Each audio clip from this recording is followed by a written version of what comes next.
Anh ấy tức giận. He got angry. He got angry. Những cuốn sách này là của chúng tôi. These books are ours. These books are ours. Thời tiết ở New York thế nào? How's the weather in New York? How's the weather in New York? Bây giờ chị mệt rồi.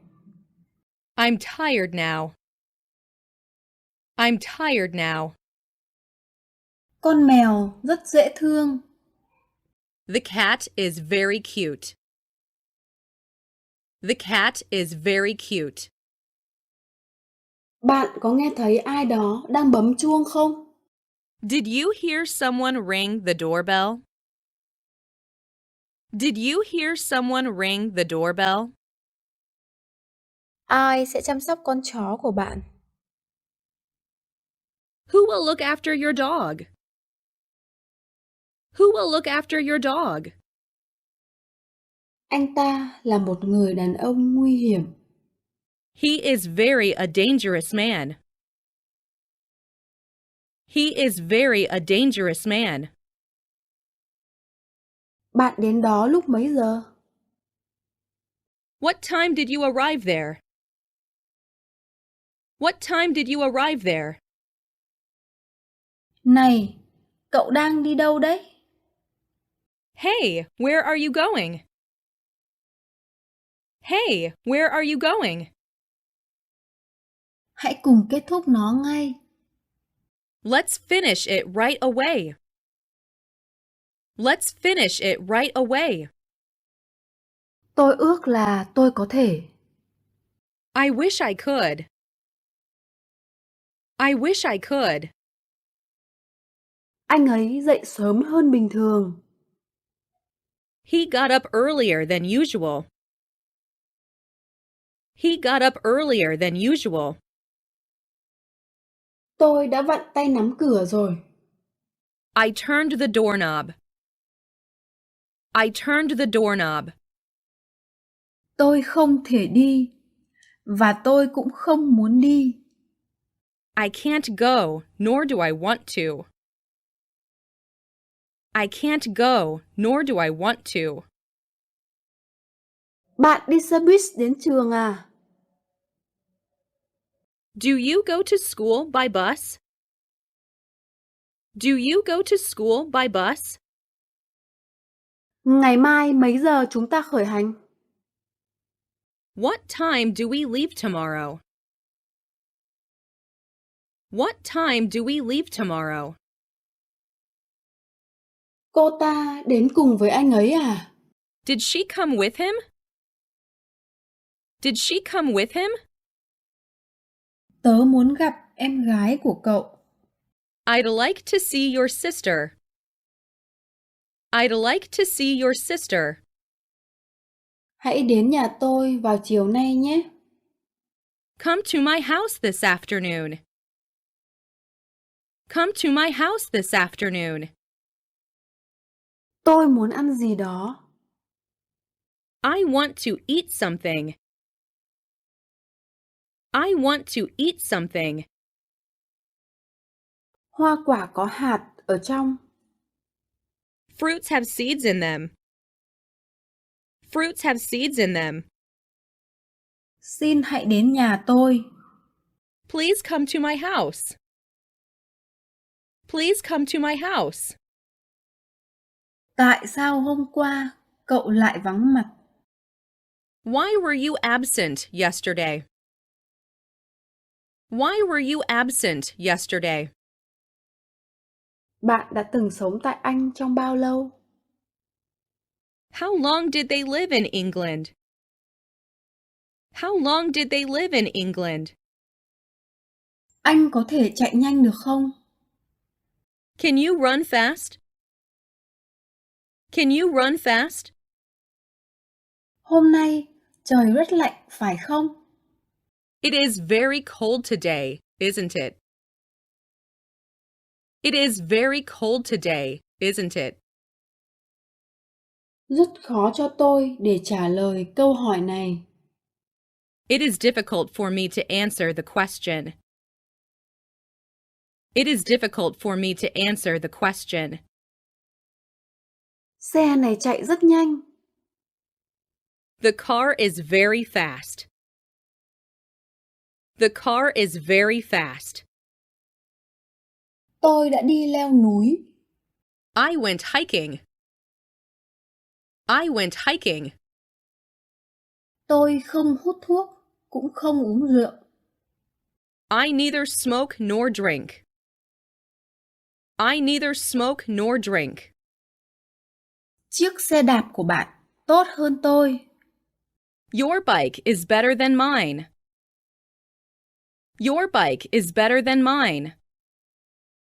Đây là con mèo to nhất mà tôi từng thấy. This is the biggest cat that I've ever seen. This is the biggest cat that I've ever seen. Anh ấy là một nghệ sĩ vĩ cầm giỏi. He is a good violinist. He is a good violinist. Bạn có biết chơi cờ vua không? Do you know how to play chess? Do you know how to play chess? Họ là bạn cùng lớp của tôi. They are my classmates. They are my classmates. Tôi ước có một ngôi nhà của riêng mình. I wish I had a house of my own. I wish I had a house of my own. Hãy xem thử, đã tắt ga chưa? See if the gas is turned off. See if the gas is turned off. Tôi không thích nó một chút nào. I don't like it at all. I don't like it at all. Vì tôi khát nước, nên tôi đã uống nước. Since I was thirsty, I drank water. Since I was thirsty, I drank water. Tôi hy vọng rằng bạn sẽ chóng khỏe lại. I hope that you will get well soon. I hope that you will get well soon. Anh ta trông có vẻ như đang rất hạnh phúc. He seemed to have been very happy. He seemed to have been very happy. Tôi sẽ gọi lại cho bạn vào hôm nay. I'll call you later today. I'll call you later today. Bạn trông rất mệt mỏi. You look very tired. You look very tired. Hôm qua, họ đã đi đến sở thú bằng xe buýt. They went to the zoo by bus yesterday. They went to the zoo by bus yesterday. Bạn thường làm gì vào ngày Chủ nhật? What do you usually do on Sundays? What do you usually do on Sundays? Đây là lần đầu tiên cô đi nước ngoài à? Is this your first trip abroad? Is this your first trip abroad? Cùng nghỉ một lát thôi nào. Let's take a break. Let's take a break. Chúng ta còn cách trường 2 km thôi. The school is 2 kilometers ahead. The school is 2 kilometers ahead. Bố tôi hút thuốc. Cho em mượn xe ô tô của anh đi. Please lend me your car. Please lend me your car. Em thích xe ô tô của anh. I like your car. I like your car. Anh ấy thường khiến mọi người tức giận. He often makes people angry. He often makes people angry. Anh ấy đã đưa ra lời xin lỗi. He made an apology. He made an apology. Ý tưởng của tôi khá khác biệt so với bạn. My idea is quite different from yours. My idea is quite different from yours. Anh ấy không có con. He has no children. He has no children. Tôi thích thịt lợn hơn là cá. I'd prefer meat to fish. I'd prefer meat to fish. Càng sớm càng tốt. The sooner, the better. The sooner, the better. Bạn làm ơn đừng nói được không? Would you please stop talking? Would you please stop talking? Trời vẫn mưa à? Is it still raining? Is it still raining? Năm nay chúng ta đã có rất nhiều tuyết. We have had plenty of snow this year. We have had plenty of snow this year. Thời gian như con thoi đưa. Time flies like an arrow. Time flies like an arrow. Anh ấy biết rất nhiều về động vật. He knows a lot about animals. He knows a lot about animals. Cậu bé này thật là tốt bụng. The boy is kind. The boy is kind. Cậu phải giữ phòng của cậu sạch sẽ. You must keep your room clean. You must keep your room clean. Sở thích của tôi là thu thập tiền xu. My hobby is collecting coins. My hobby is collecting coins. Cô ấy có thể chơi piano rất giỏi. She can play the piano very well. She can play the piano very well. Mình sẽ giới thiệu chồng cô ấy cho bạn. I will introduce her husband to you. I will introduce her husband to you. Tôi quá bận rộn để có thể giúp anh ấy. I'm too busy to help him. I'm too busy to help him. Tom thích bơi lội. Tom likes swimming. Tom likes swimming. Anh ấy đã phải bật cười. He laughed in spite of himself. He laughed in spite of himself. Đến lượt bạn hát.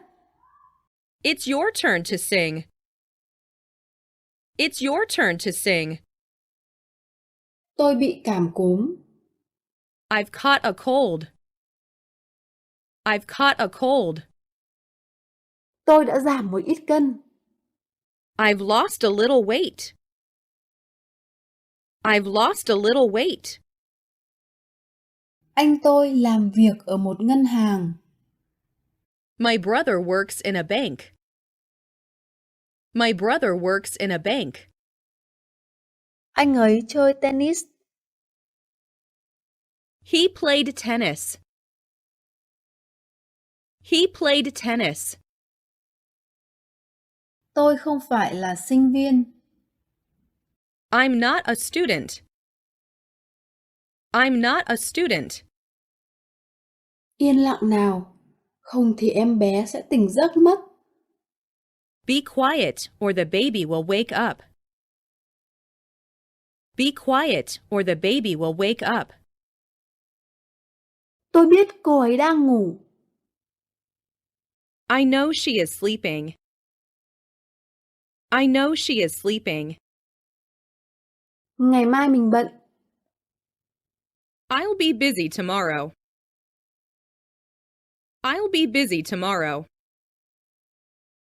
Điện thoại đã reo vài lần. The telephone rang several times. The telephone rang several times. Tôi học hỏi được rất nhiều từ anh ấy. I learned a lot from him. I learned a lot from him. Chúng tôi sẽ không bao giờ đồng ý. We will never agree. We will never agree. Chiếc đàn piano này rất đắt đỏ. A piano is expensive. A piano is expensive. Chúng ta sẽ ăn ở đâu? Where will we eat? Where will we eat? Mời đi theo tôi. Please follow me. Please follow me. Bạn thích thứ nào hơn? Táo hay chuối? Which do you prefer, apples or bananas? Which do you prefer, apples or bananas? Tôi bị nhức đầu. I have a headache. I have a headache. Tôi không thể chịu được tiếng ồn. I can't stand the noise. I can't stand the noise. Du khách có lẽ sẽ không được cho các con vật ăn. Visitors may not feed the animals. Visitors may not feed the animals. Anh ấy là bạn của ai vậy? Whose friend is he? Whose friend is he? Mùa đông ở New York có thể rất lạnh.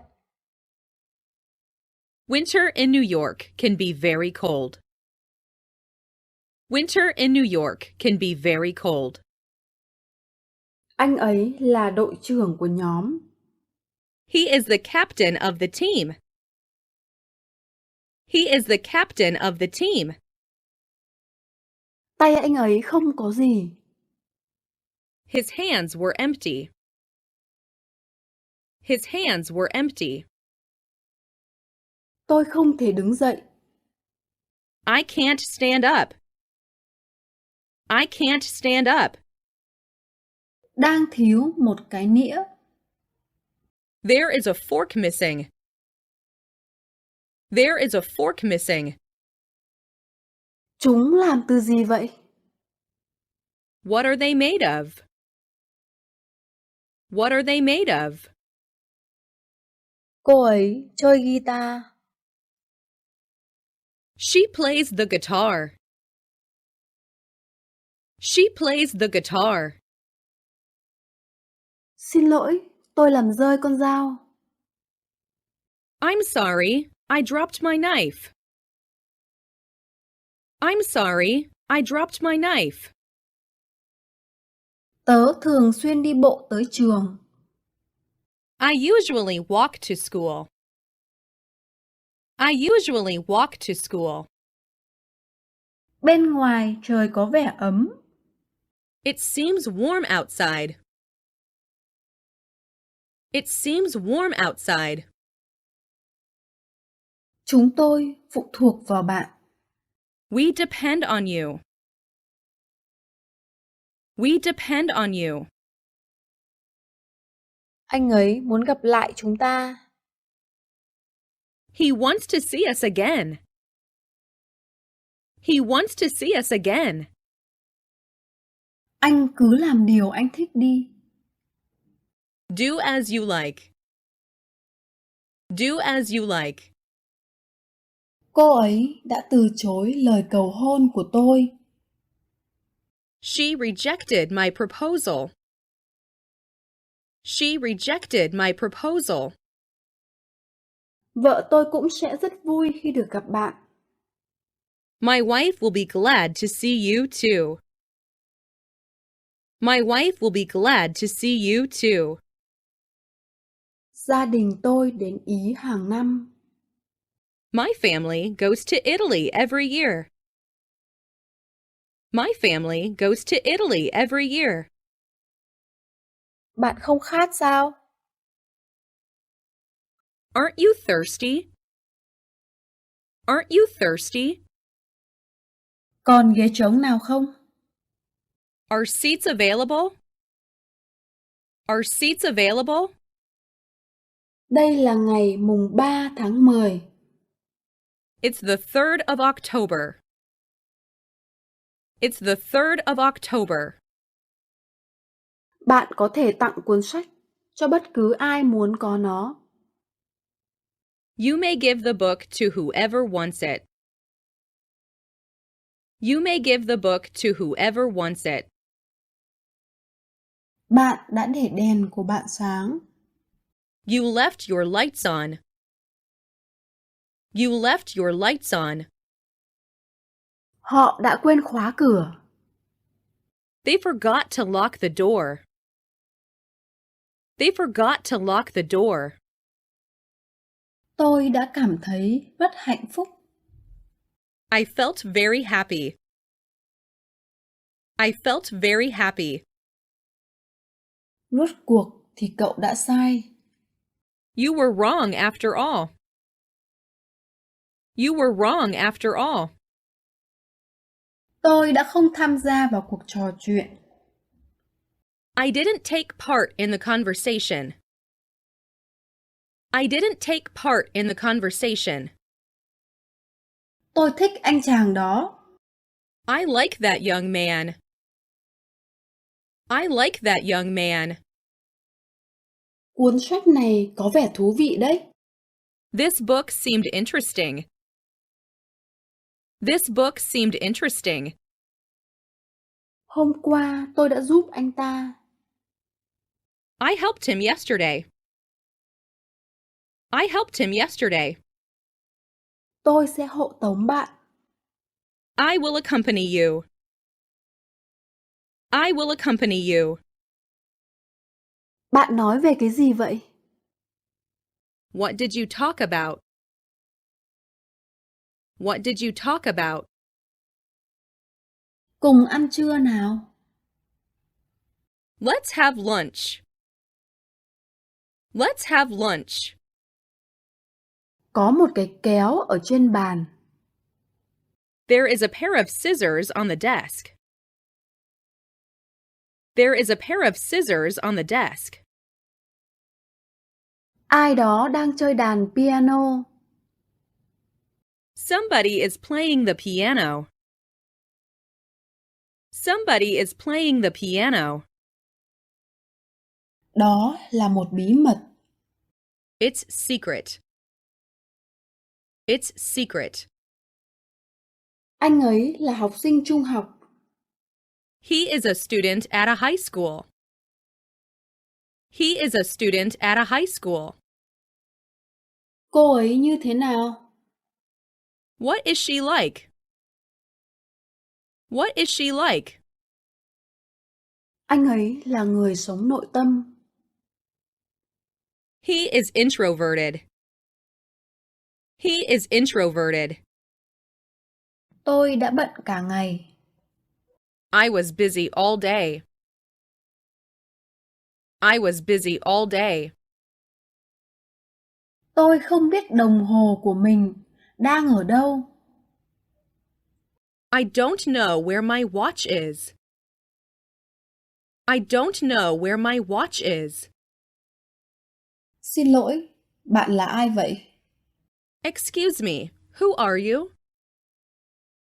Excuse me, who are you? Tôi đã đến thăm ngôi làng nơi anh ấy sinh ra. I visited the village where he was born. I visited the village where he was born. Tháng trước, tớ đã không đến trường. I didn't go to school last month. I didn't go to school last month. Tôi không thể làm được. I can't do it. I can't do it. Đừng mắc cùng một lỗi lần nữa. Don't make the same mistake again. Don't make the same mistake again. Anh ta không biết gì về kế hoạch. He knows nothing about the plan. He knows nothing about the plan. Thời gian là thứ quý giá nhất. Time is the most precious thing. Time is the most precious thing. Chiếc máy bay sớm biến mất khỏi tầm mắt. The airplane soon went out of sight. The airplane soon went out of sight. Tôi phản đối việc cô ấy đi đến đó một mình. I object to her going there alone. I object to her going there alone. Tôi rất tiếc khi nghe điều đó. I'm sorry to hear that. I'm sorry to hear that. Tôi có thể giúp gì cho bạn? May I help you? May I help you? Cuốn sách này không hề thú vị chút nào. This book isn't interesting at all. This book isn't interesting at all. Chúng tôi sẽ giữ nó cho bạn cho đến khi bạn rời đi. We will keep it for you until you leave. We will keep it for you until you leave. Làm ơn dọn giường đi. Please make the bed. Please make the bed. Đừng lo lắng về chuyện đó. Don't worry about that. Don't worry about that. Cuộc họp, ngắn gọn mà nói, là một sự lãng phí thời gian. The meeting, in short, was a waste of time. The meeting, in short, was a waste of time. Máy bay đã bay qua núi. The plane flew over the mountain. The plane flew over the mountain. Mức giá đã tăng lên. Prices have jumped. Prices have jumped. Anh ấy có một cái máy ảnh tốt. He has got a good camera. He has got a good camera. Ông ấy là thầy giáo của bạn à? Is he your teacher? Is he your teacher? Anh ấy vẫn đang ở đây. He is still here. He is still here. Đây không phải là sách của tôi. These aren't my books. These aren't my books. Tôi muốn đóng tài khoản của mình. I want to close my account. I want to close my account. Có vẻ hôm nay sẽ mưa đấy. It is likely to rain today. Em không thể nhấc cánh tay phải của mình lên. I can't lift my right arm. I can't lift my right arm. Bánh mì được làm từ lúa mì. Bread is made from wheat. Bread is made from wheat. Bạn có thể làm được phải không? You can do it, can't you? You can do it, can't you? Con có thể đi xem phim tối nay không ạ? May I go to the movies tonight? May I go to the movies tonight? Tôi không rõ rằng mình nên rẽ trái hay rẽ phải. I don't know whether to turn left or right. I don't know whether to turn left or right. Trẻ em nên được vui chơi bên ngoài. Children should play outside. Children should play outside. Họ gần như không nhìn thấy gì vì quá tối. It was so dark that they could hardly see. It was so dark that they could hardly see. Chúng tôi đến văn phòng đúng giờ. We arrived at the office on time. We arrived at the office on time. Cô ấy không biết bơi. She can't swim. She can't swim. Tớ đã bảo anh ấy đến. I told him to come. I told him to come. Tôi bị đau khớp. My joints ache. My joints ache. Tôi có thể thuê xe ở đâu nhỉ? Where can I rent a car? Where can I rent a car? Tốt hơn hết, bạn không nên đến đó. You'd better not go there. You'd better not go there. Ngày mai là ngày của mẹ. Tomorrow is Mother's Day. Tomorrow is Mother's Day. Đó chính là thứ chúng tôi muốn biết. That's what we want to know. That's what we want to know. Con chó đã băng sang đường. The dog walked across the street. The dog walked across the street. Tôi rất thích trượt tuyết. I like skiing very much. I like skiing very much. Bữa tối sẽ được phục vụ lúc mấy giờ? What time will dinner be served? What time will dinner be served? Anh ấy đã mang theo một túi đầy táo. He carried a bag full of apples. He carried a bag full of apples.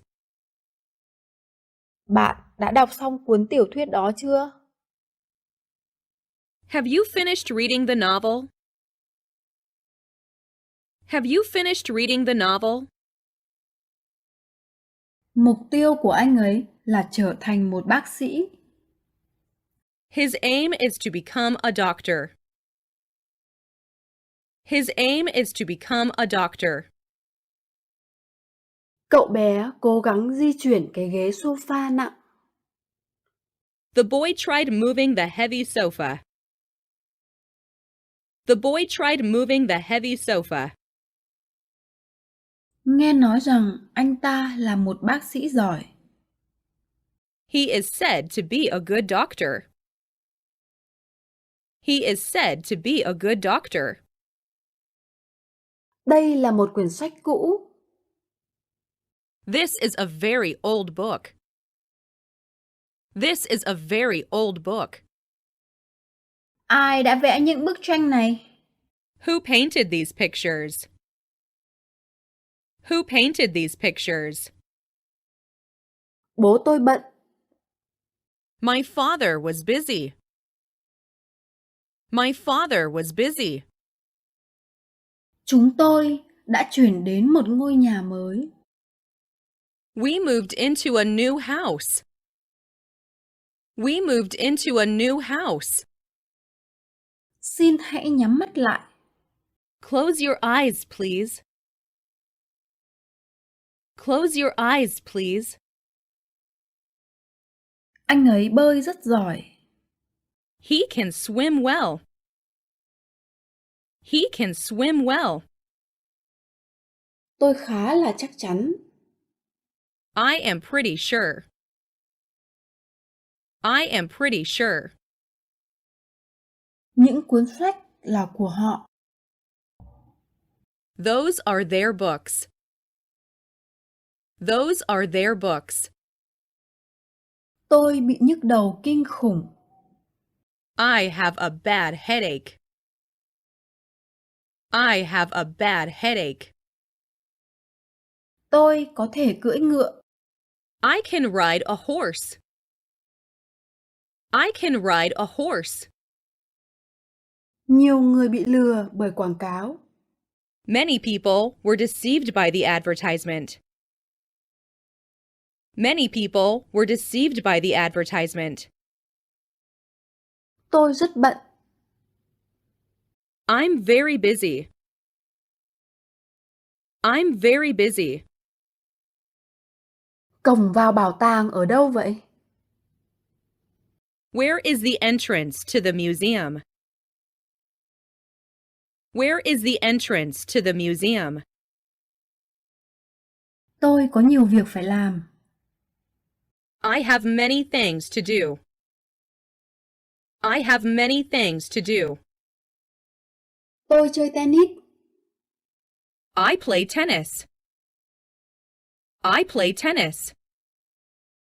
Bà ấy có một cô con gái là nghệ sĩ dương cầm. She has a daughter who is a pianist. She has a daughter who is a pianist. Cơn đau ấy thật khủng khiếp. The pain was terrible. The pain was terrible. Anh ấy thức dậy sớm. He wakes up early. He wakes up early. Tôi để nó trong ngăn kéo. I put it in the drawer. I put it in the drawer. Vấn đề này rất khó giải quyết. This problem is difficult to solve. This problem is difficult to solve. Nước đóng băng ở nhiệt độ 0 độ C. Water freezes at 0 degrees centigrade. Water freezes at 0 degrees centigrade. Ước mơ của tôi là trở thành một lính cứu hỏa. My dream is to be a firefighter. My dream is to be a firefighter. Chân phải của tôi bị thương trong một tai nạn. I got my right leg hurt in the accident. I got my right leg hurt in the accident. Bảo tàng mới rất đáng để tham quan. The new museum is worth visiting. The new museum is worth visiting. Siêu thị mở cửa vào lúc 10 giờ đúng. The supermarket opens at 10 o'clock. The supermarket opens at 10 o'clock. Anh có đi cùng em không? Are you coming with me? Are you coming with me? Tôi cần được sơ cứu. I need first aid. I need first aid. Đừng làm rơi cái cốc đấy. Don't drop that cup. Don't drop that cup. Chúng tôi thường ăn trưa vào buổi trưa. We usually have lunch at noon. We usually have lunch at noon.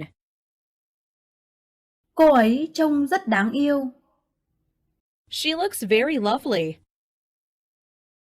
She looks very lovely. Anh có không? Do you have one? Do you have one? Đấy là chuyên môn của anh ấy. That's his specialty. That's his specialty. Cô ấy đá vào cửa. She kicked the door. She kicked the door. Tôi đang lên kế hoạch để học tối nay. I'm planning to study tonight. I'm planning to study tonight. Đừng quá tức giận. Don't be so angry. Don't be so angry. Tôi có thể giúp gì không?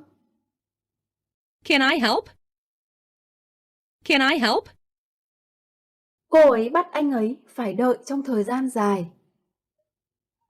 She kept him waiting for a long time. She kept him waiting for a long time. Tôi không thể làm gì khác. I can't do anything else. I can't do anything else. Cơn đau đầu của tôi đã biến mất. My headache has gone. My headache has gone. Tôi không thể kiểm tra thư của mình do máy chủ không hoạt động. I can't check my mail because the server is down. I can't check my mail because the server is down. Ý bạn là gì? What do you mean? What do you mean? Đây là quả bóng của bạn hay của cô ấy? Is this ball yours or hers? Is this ball yours or hers? Căn phòng này không có nhiều ánh nắng mặt trời nhỉ? This room doesn't get a lot of sun. This room doesn't get a lot of sun. Tôi chán đọc rồi. I am tired of reading. I am tired of reading. Hỏi anh ấy khi nào chuyến bay tiếp theo khởi hành. Ask him when the next plane leaves. Ask him when the next plane leaves. Con chó đã đào một cái hố. The dog was digging a hole. The dog was digging a hole. Anh ấy luôn ở bên tôi. He is always with me. He is always with me. Tôi yêu cô ấy từ cái nhìn đầu tiên. I fell in love with her at first sight. I fell in love with her at first sight. Anh ta đã phá vỡ kỷ lục. He has broken the record. He has broken the record. Chú tôi đã cho tôi một chiếc máy ảnh. My uncle gave me a camera. My uncle gave me a camera. Bạn đã bao giờ nhìn thấy một con chuột túi chưa? Have you ever seen a kangaroo? Have you ever seen a kangaroo? Sự khác biệt giữa A và B là gì? What is the difference between A and B? What is the difference between A and B? Cô ấy đã thức dậy lúc 7 giờ sáng. She got up at 7 in the morning. She got up at 7 in the morning. Bạn lại mắc phải sai lầm tương tự lần nữa. You have made the very same mistake again. You have made the very same mistake again. Con chó đang bơi à? Is the dog swimming? Is the dog swimming? Dự án của chúng tôi đã thất bại. Our project failed. Our project failed. Họ là người Nhật phải không? Are they Japanese? Are they Japanese? Tôi hy vọng bạn sẽ có thật nhiều niềm vui. I hope you're having fun. I hope you're having fun. Chúng tôi đã chơi bóng ngày hôm qua. We played soccer yesterday. We played soccer yesterday. Hãy giữ phòng của bạn thật sạch. Keep your room clean. Keep your room clean. Bạn có thể gọi cho mình tối nay được không? Will you please call me this evening? Will you please call me this evening? Tôi nghĩ là chúng ta nên chờ thêm 30 phút nữa. I think we had better wait another 30 minutes. I think we had better wait another 30 minutes. Làm ơn lấy một cái. Please take one. Please take one. Anh ấy đã quyết định ra nước ngoài. He decided to go abroad. He decided to go abroad. Cô ấy chạy nhanh hơn tôi. She runs faster than I do. She runs faster than I do. Tôi không thể ngủ. I can't sleep. I can't sleep. Đừng hỏi mượn tiền tôi. Tớ rất vui. I am happy. I am happy. Mẹ tôi trẻ hơn bố tôi 2 tuổi. My mother is 2 years younger than my father. My mother is 2 years younger than my father. Anh ta đến để gặp tôi. He came to see me. He came to see me. Thể dục là môn học yêu thích của tôi. Physics is my favorite subject. Physics is my favorite subject. Tôi không mạnh mẽ như cha của mình. I was not as strong as my father. I was not as strong as my father. Bạn có thể nói tiếng Pháp không? Can you speak French? Can you speak French? Cô ấy đã nghỉ học 5 ngày rồi. She has been absent from school for 5 days. Quần áo đen hấp thụ ánh sáng. Black cloth absorbs light. Black cloth absorbs light. Anh ấy viết sách. He writes books. He writes books. Bảo trọng. Take care. Take care. Anh ấy thường thức dậy lúc 6 giờ. He usually gets up at 6. He usually gets up at 6. Hãy để tôi yên một mình, làm ơn. Leave me alone, please. Leave me alone, please. Bạn đã ăn trưa chưa? Have you eaten lunch yet? Have you eaten lunch yet? Bạn có nhìn thấy cặp kính gửi tôi ở đâu không? Have you seen my glasses anywhere? Have you seen my glasses anywhere? Điện thoại của tôi không sử dụng được. My telephone is out of order. My telephone is out of order. It's an orange on the table. Khi nào sẽ thuận tiện cho bạn?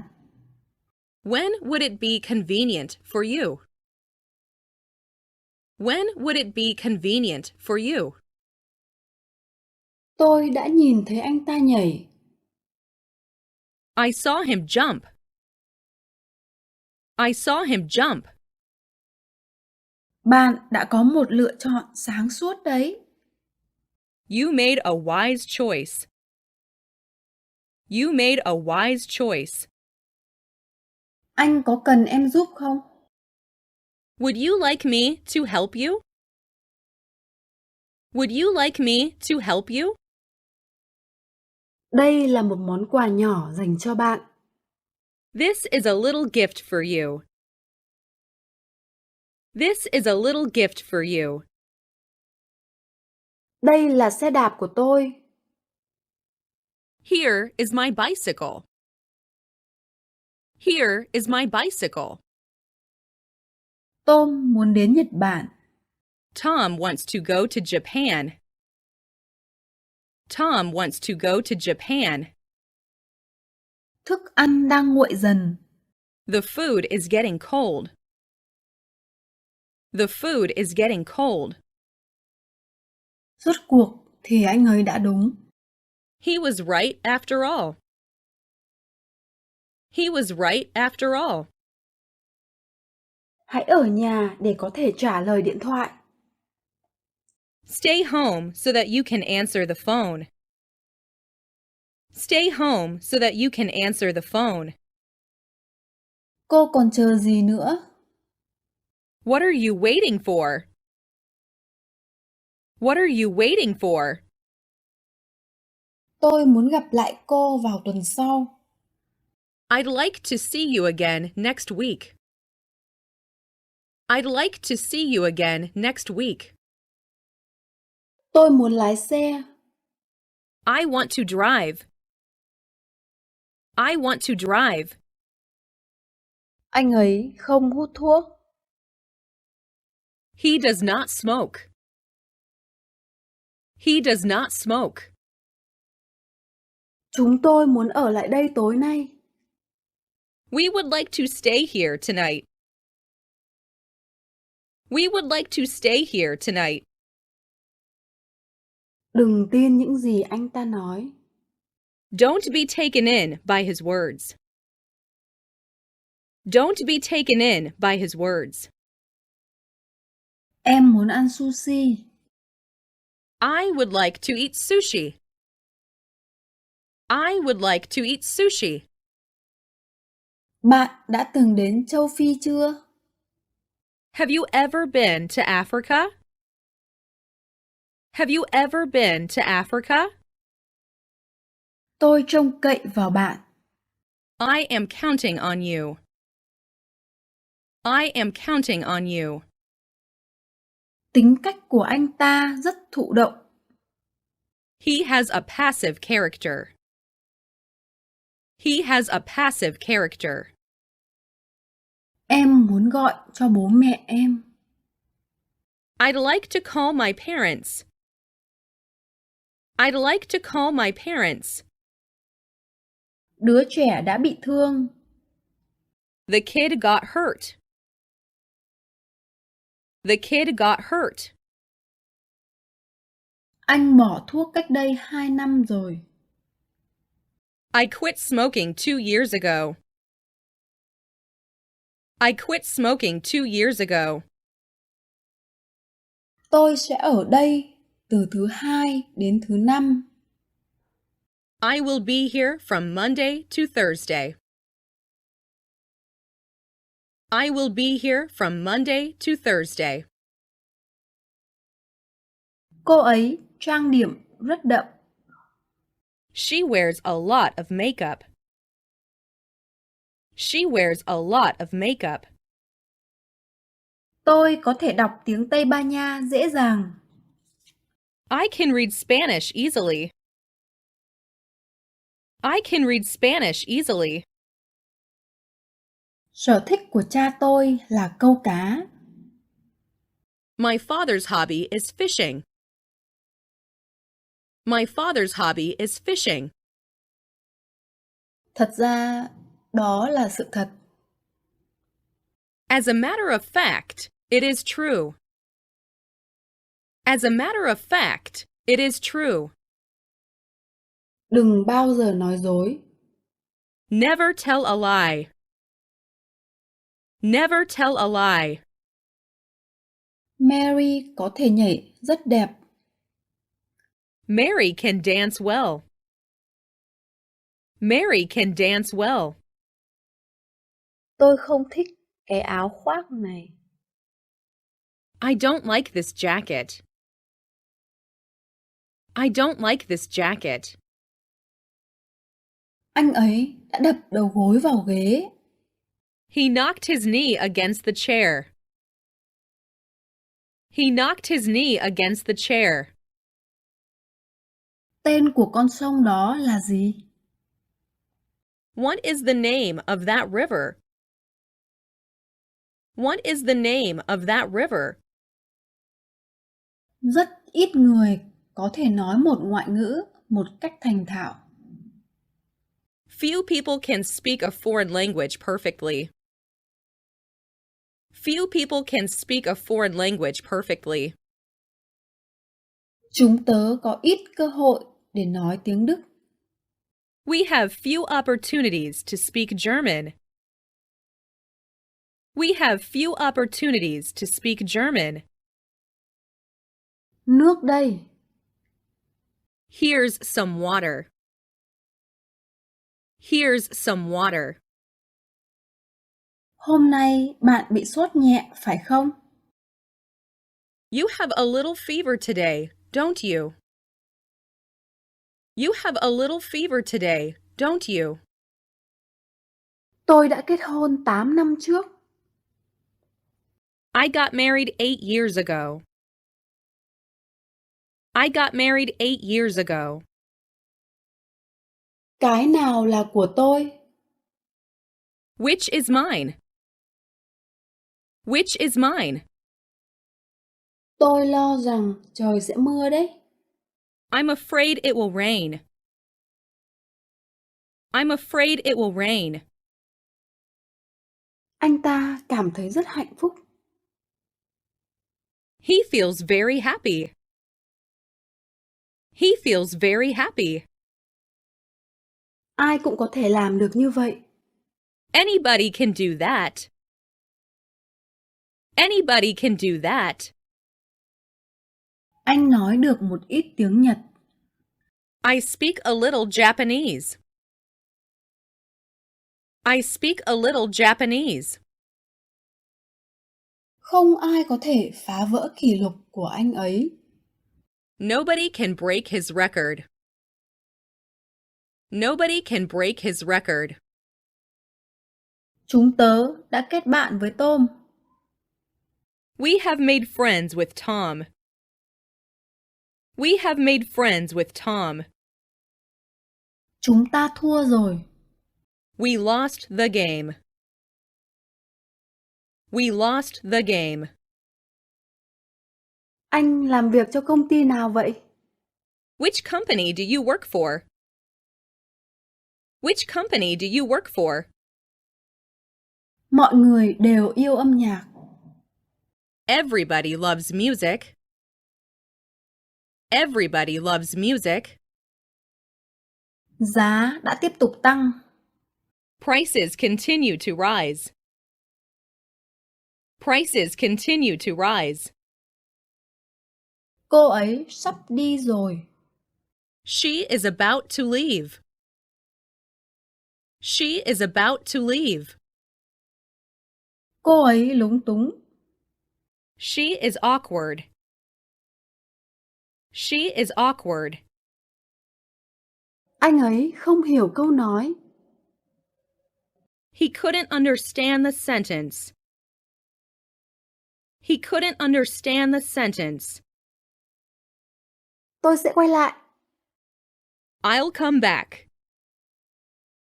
I'll come back. Đây là con gái tôi. This is my daughter. This is my daughter. Tôi phải chải đầu. I have to comb my hair. I have to comb my hair. Cô ấy đã từ chối lời cầu hôn của anh ta. She refused his proposal.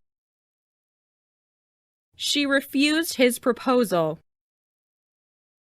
Làm luôn đi trước khi bạn quên. Do it right now, before you forget.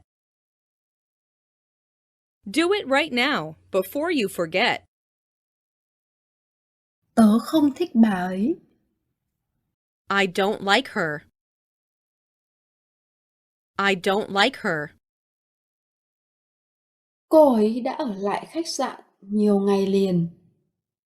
She stayed at the hotel for several days.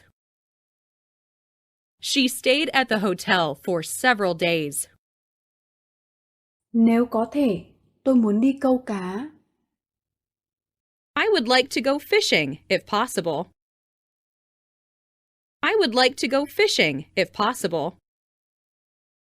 Tôi sẽ chờ bạn. I'll wait for you.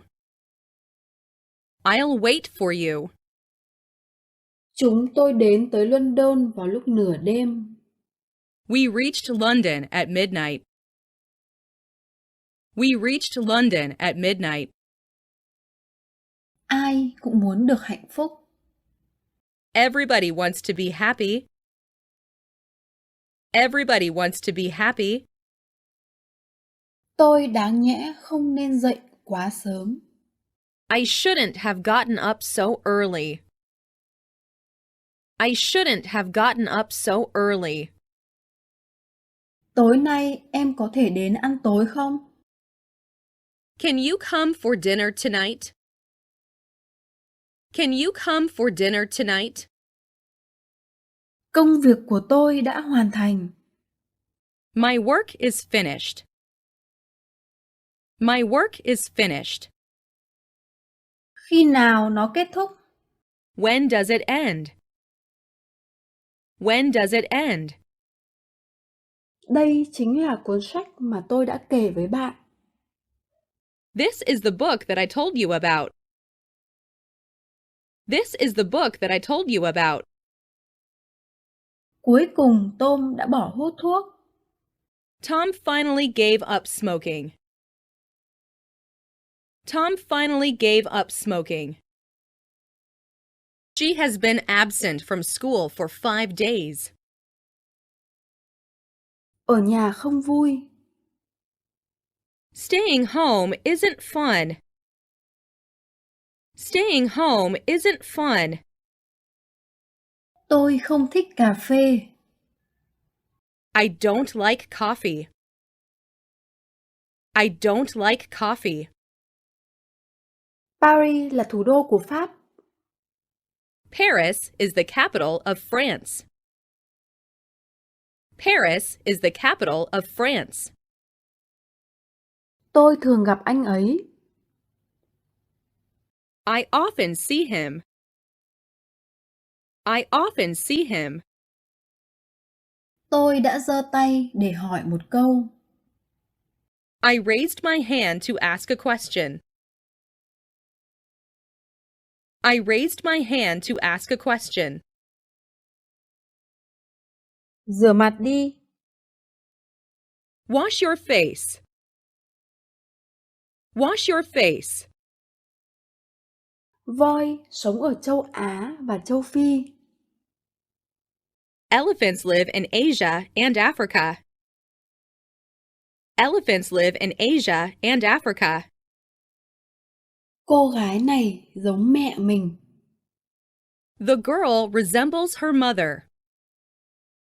The girl resembles her mother. Anh ta đang ngồi trên một băng ghế. He was sitting on a bench. He was sitting on a bench. Tôi gần như đã mắc lỗi.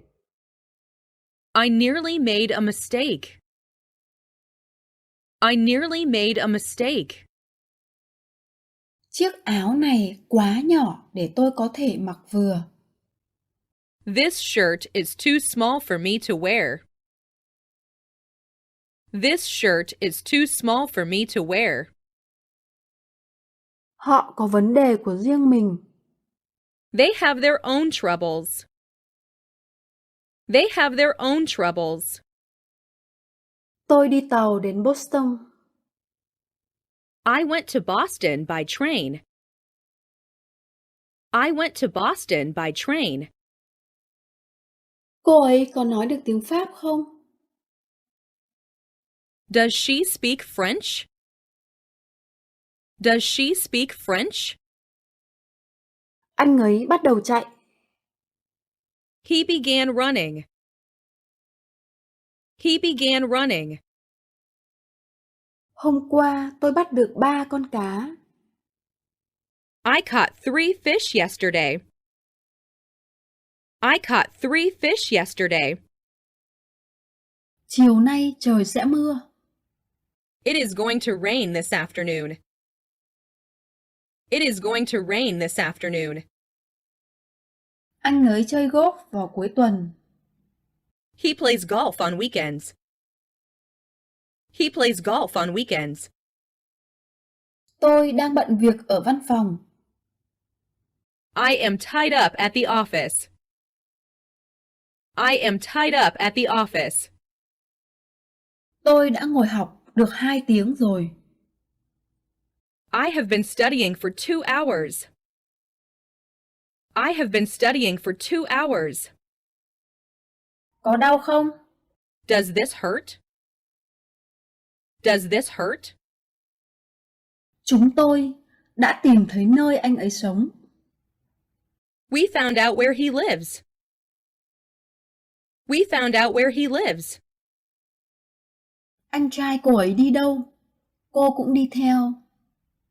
She follows her brother wherever he goes. She follows her brother wherever he goes. Hỏi xem anh ấy đỗ xe ở đâu. Ask him where he parked his car. Ask him where he parked his car. Tôi sẽ không bao giờ tiết lộ. I will never tell. I will never tell. Máy in cần giấy. The printer needs paper. The printer needs paper. Tôi đoán cô ấy 40 tuổi. I guess that she is 40. I guess that she is 40. Hôm nay, anh ấy trở về từ Sydney. He comes back from Sydney today. He comes back from Sydney today. Bây giờ, cô ấy đang tập đàn vĩ cầm. She is practicing the violin now. She is practicing the violin now. Họ không quan tâm đến việc tiết kiệm tiền. They are not interested in saving money. They are not interested in saving money. Tôi không thích cả hai. I like neither of them. I like neither of them. Bạn có đang ở với ai không? Were you with anyone? Were you with anyone? Anh ấy chơi bóng đá. He plays soccer. He plays soccer. Cậu sẽ giúp tớ làm bài tập về nhà chứ?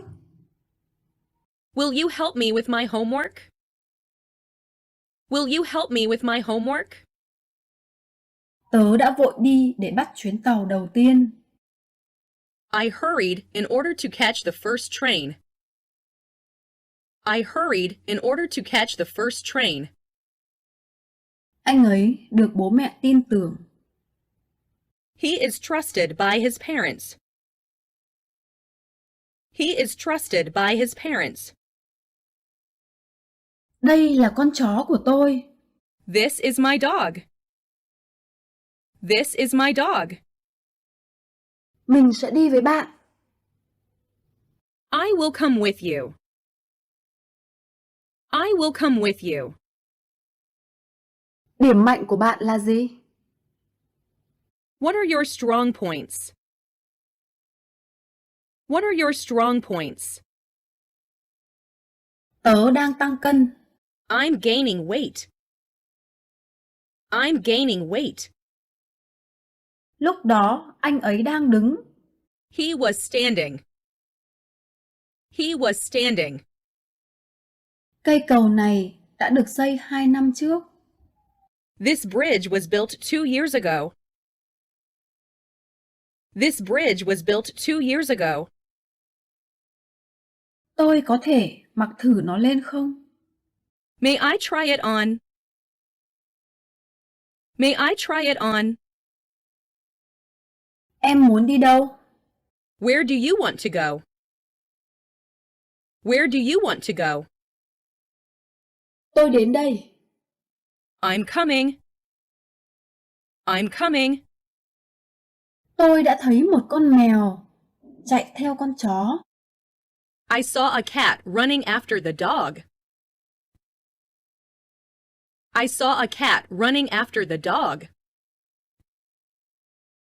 Anh ấy đã kết hôn với chị gái của tôi. He married my sister. He married my sister. Chiếc hộp chứa đầy những quyển sách. This box is full of books. This box is full of books. Cậu có thời gian không? Do you have some time? Do you have some time?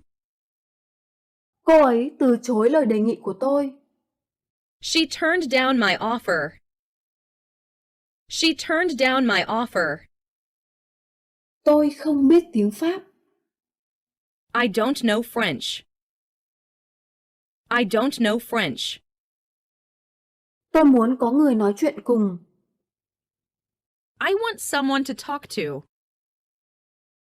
I want someone to talk to. Tôi đến chỗ bố tôi 2 lần mỗi năm. I go to my father's place twice a year. I go to my father's place twice a year. Tôi đã giúp bà ấy rửa bát. I helped her wash dishes. I helped her wash dishes. Anh ấy sợ bị ốm.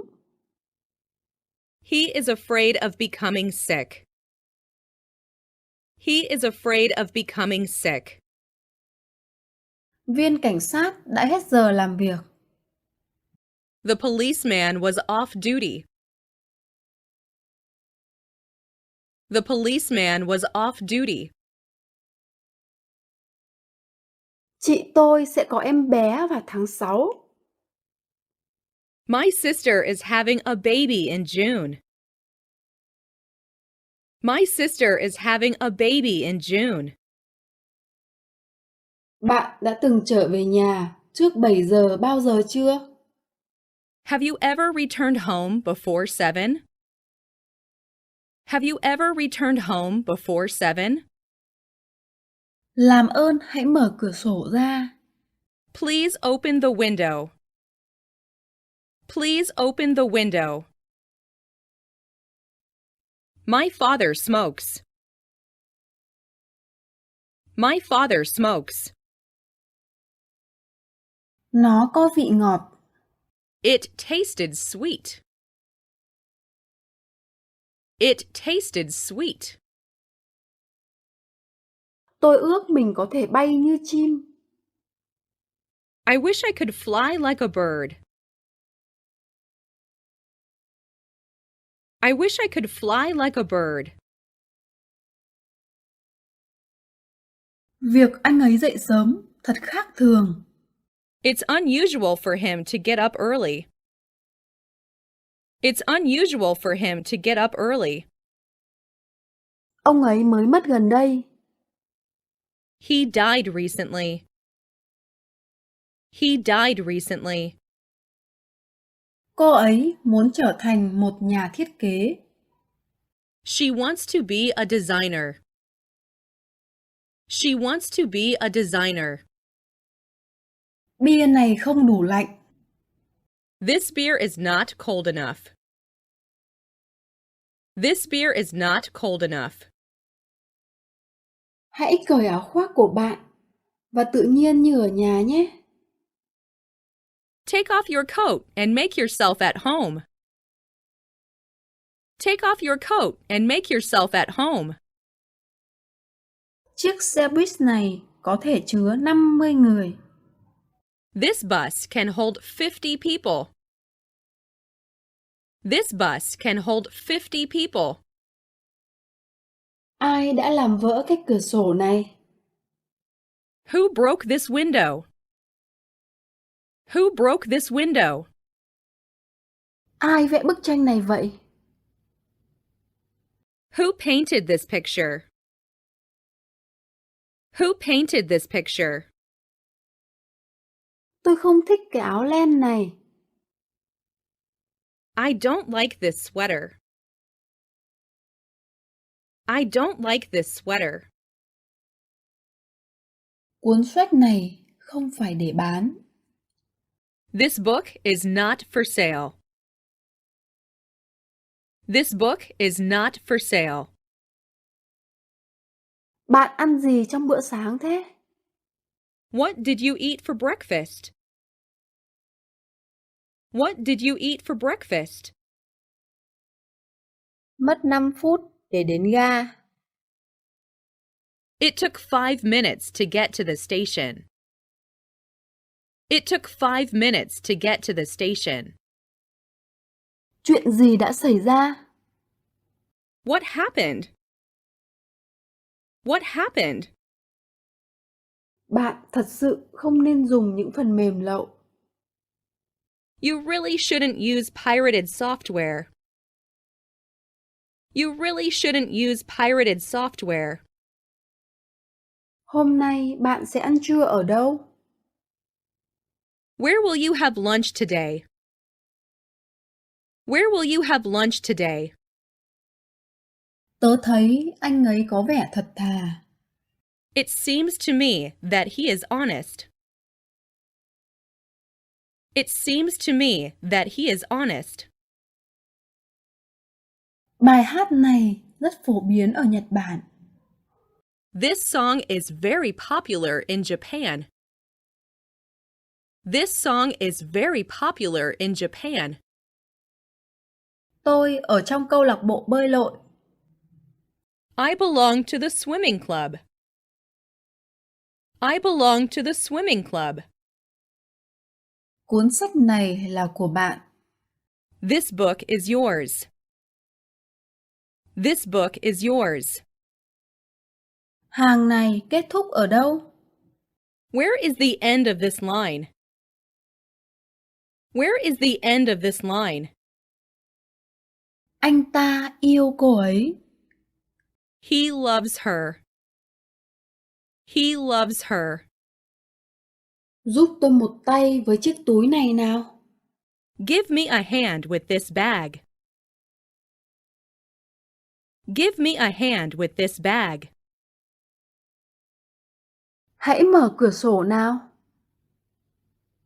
Let's open the window. Let's open the window. Họ thỉnh thoảng ghé thăm chúng tôi. They visit us from time to time. They visit us from time to time. Họ có bán vở ở cửa hàng đó không? Do they sell notebooks at that store? Do they sell notebooks at that store? Hoa quả đã bị hỏng. The fruit went bad. The fruit went bad. Cô của cậu ấy trông thật trẻ. His aunt looks young. His aunt looks young. Tôi sẽ quay lại lúc 6 giờ 30. I will be back at 6:30. I will be back at 6:30. Bạn có muốn một cốc sữa nữa không? Will you have another cup of milk? Will you have another cup of milk? Tôi hối hận vì đã nói như vậy. I regret having said so. I regret having said so. Ai là giáo viên của bạn? Who is your teacher? Who is your teacher? Anh muốn nói chuyện với em. I want to talk to you. I want to talk to you. Có phải cậu đã gọi cho bạn của mình ở Canada? Did you call your friend in Canada? Did you call your friend in Canada? Cây cầu đó không an toàn. That bridge is anything but safe. That bridge is anything but safe. Tôi mừng vì cô thích nó. I'm glad you enjoyed it. I'm glad you enjoyed it. Nhà tôi ở gần ga. My house is near the station. My house is near the station. Tôi đã thuyết phục anh ấy tham gia. I persuaded him to take part in it. I persuaded him to take part in it. Anh ấy đang ngồi giữa Mary và Tom. He was sitting between Mary and Tom. He was sitting between Mary and Tom. Cô ấy là một giáo viên tốt. She is a very good teacher. She is a very good teacher. Chiếc bút chì này là của ai? Whose pencil is this? Whose pencil is this? Tôi có thể hiểu hết con người anh ấy. I can understand him perfectly. I can understand him perfectly. Chiều nay bạn có rảnh không?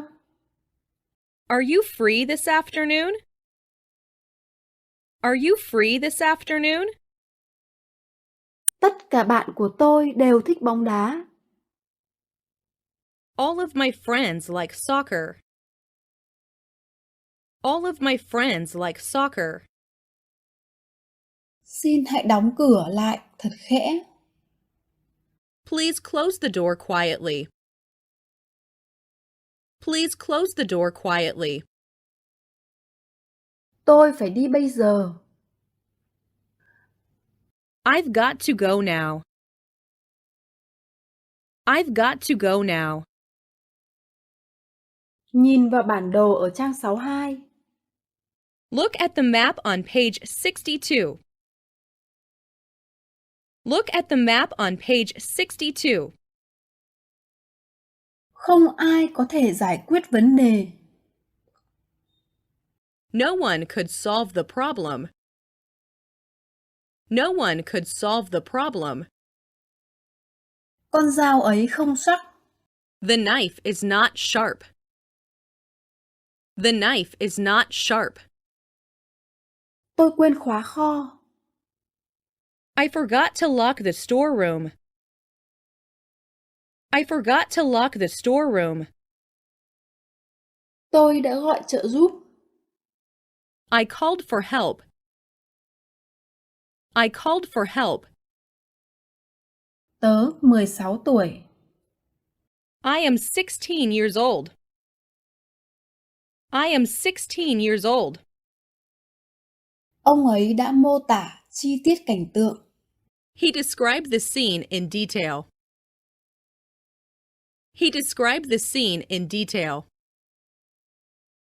Bộ phim đã bắt đầu chưa? Has the movie started yet? Has the movie started yet? Tôi muốn đến Hoa Kỳ vào một ngày nào đó. I want to go to America someday.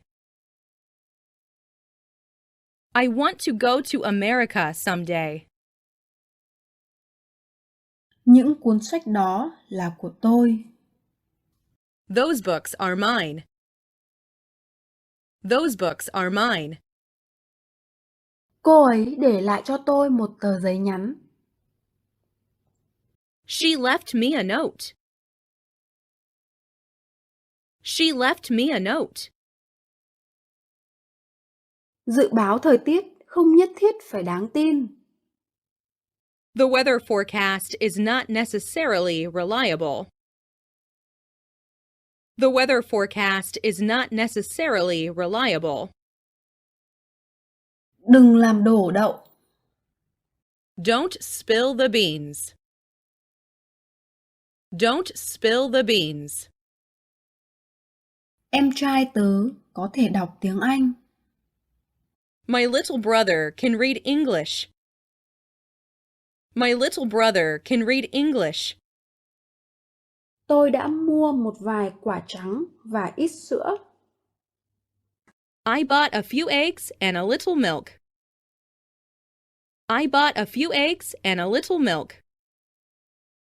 Mình mượn từ điển của cậu được không? May I borrow your dictionary? May I borrow your dictionary? Kể tôi nghe câu chuyện nào. Tell me the story. Tell me the story. Tôi đã ngủ 9 tiếng. I slept 9 hours. I slept 9 hours.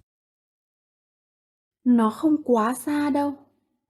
It's not so far. It's not so far.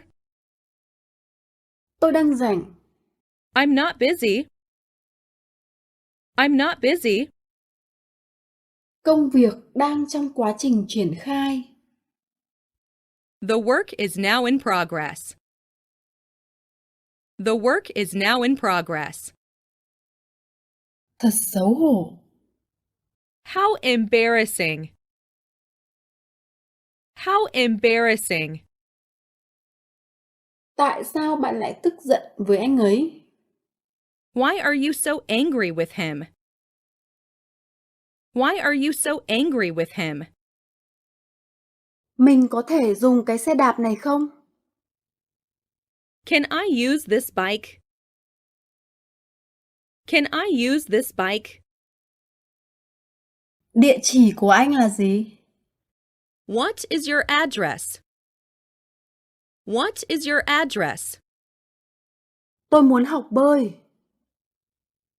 I want to learn how to swim. I want to learn how to swim. Có một quả cam ở trên bàn. There is an orange on the table. There is. Anh ấy sống cạnh tôi. He lives next to me. He lives next to me.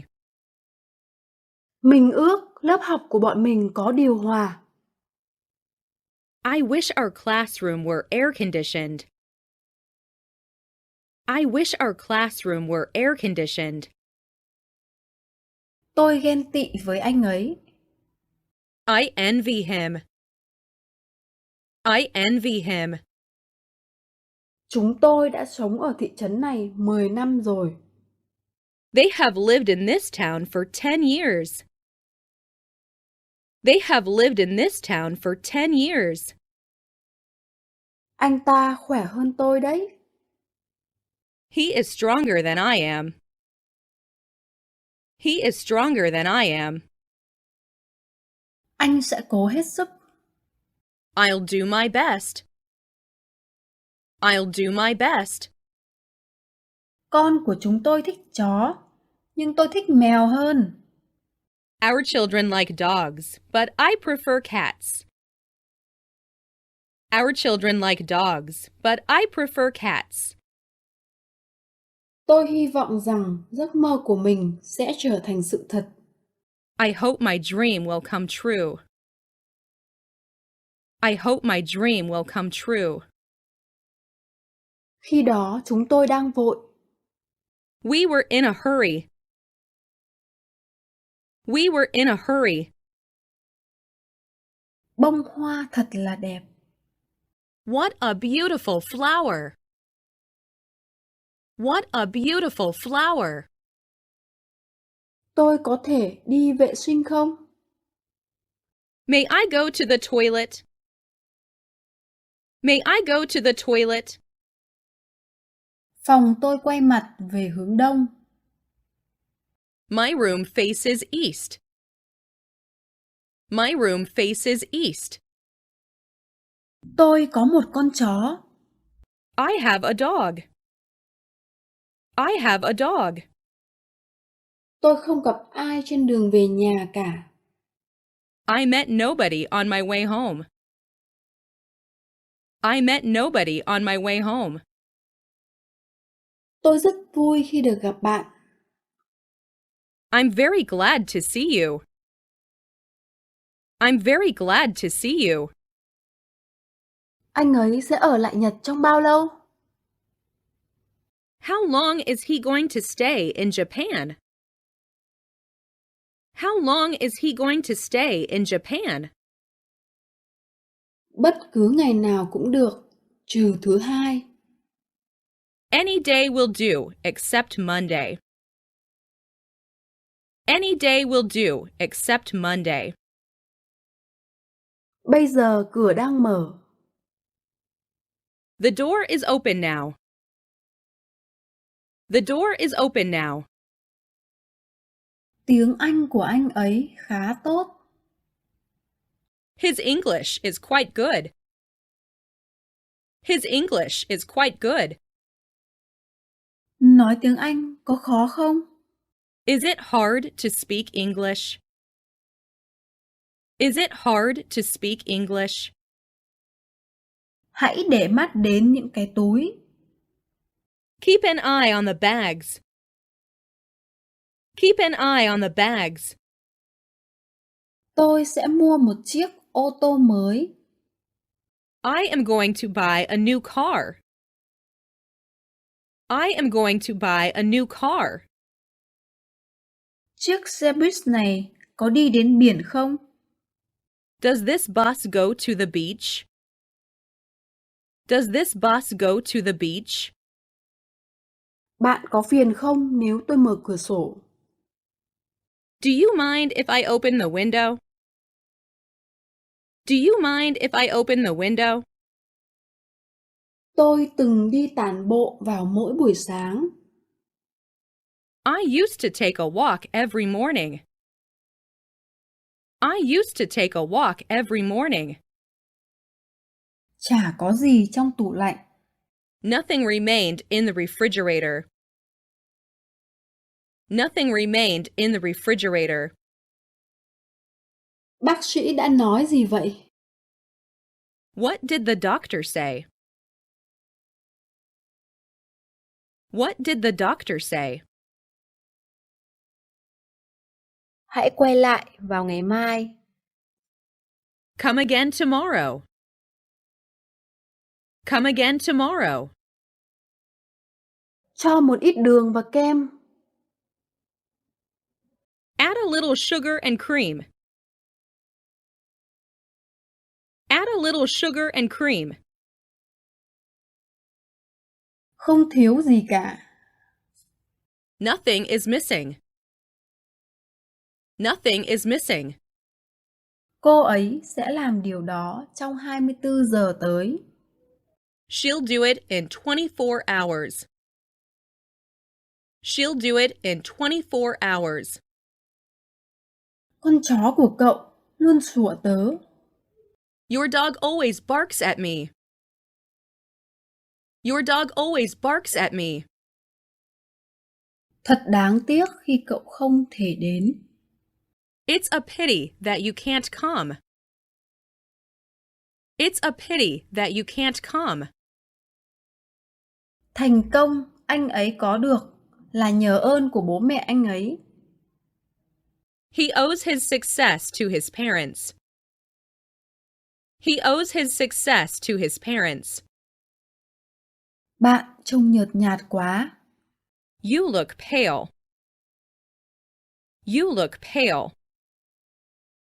Tôi đã nhờ mẹ giặt tất cả quần áo của mình.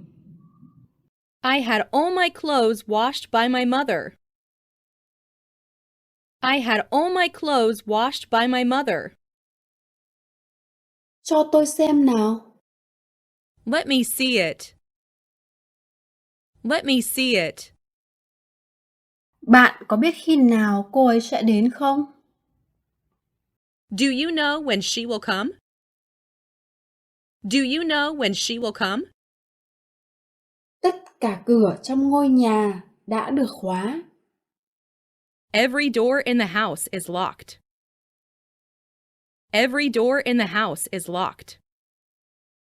Xin vui lòng trả lời điện thoại. Please answer the phone. Please answer the phone. Bạn nhìn thấy họ lần đầu khi nào? When did you see them first? When did you see them first? Tủ lạnh của chúng tôi bị hỏng. Our refrigerator is out of order. Our refrigerator is out of order. Nhiệt độ của anh ấy đang bình thường. His temperature is normal. His temperature is normal. Làm ơn đưa cho tôi đường. Please pass me the sugar. Please pass me the sugar. Bình tĩnh nào. Take it easy. Take it easy. Cô ấy treo lịch trên tường. She hung the calendar on the wall. She hung the calendar on the wall. Tôi ở trong đội bóng chày. I belong to the baseball team. I belong to the baseball team. Mẹ mình cắt chiếc bánh. My mother cut the cake. My mother cut the cake. Đường tan trong nước. Sugar dissolves in water. Sugar dissolves in water. Mình muốn cậu đi với mình. I would like you to come with me. I would like you to come with me. Chúng ta sẽ có bài kiểm tra vào ngày hôm nay. We're going to have a test today. We're going to have a test today. Bài tập về nhà của tôi đã gần hoàn thiện. My homework is nearly complete. My homework is nearly complete. Bạn tên là gì? What's your name? What's your name? Tôi bị mất đồng hồ. I lost my watch. I lost my watch. Họ bắt tôi phải đến đó. They made me go there. They made me go there. Tối qua bạn có ở nhà không? Were you at home last night? Were you at home last night? Bạn có thể ký ở đây không? Could you sign here? Could you sign here? Đừng phạm lỗi đấy.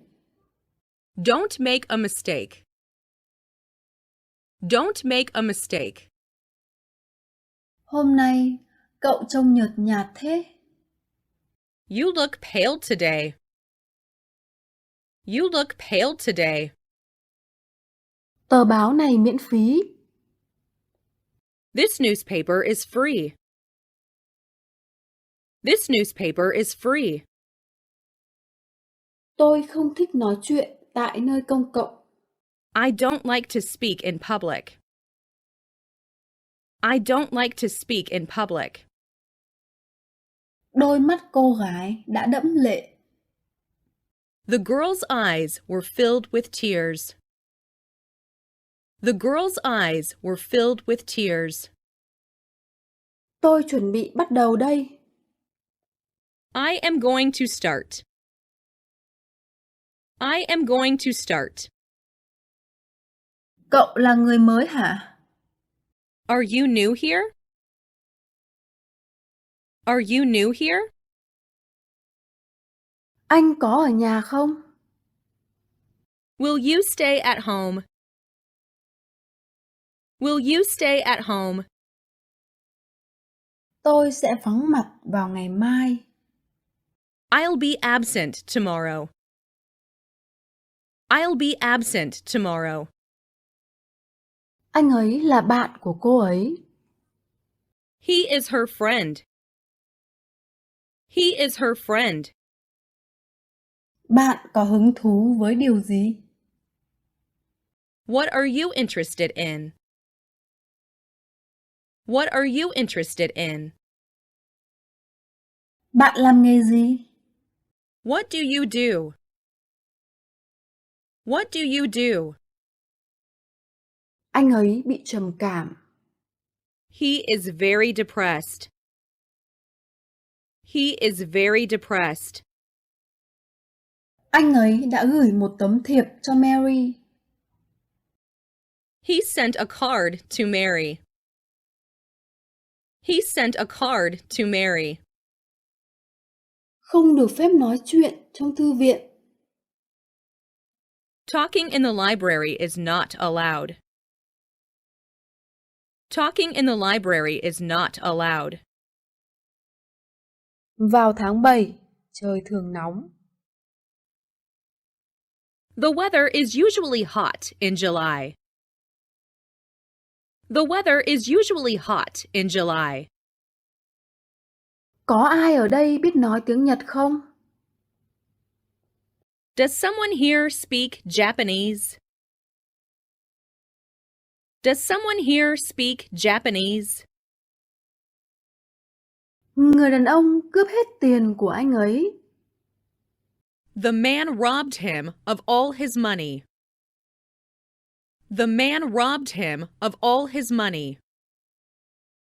Chúng tôi ngồi đối mặt nhau. We sat down face to face. We sat down face to face. Tôi có thể mượn chiếc ô của bạn không?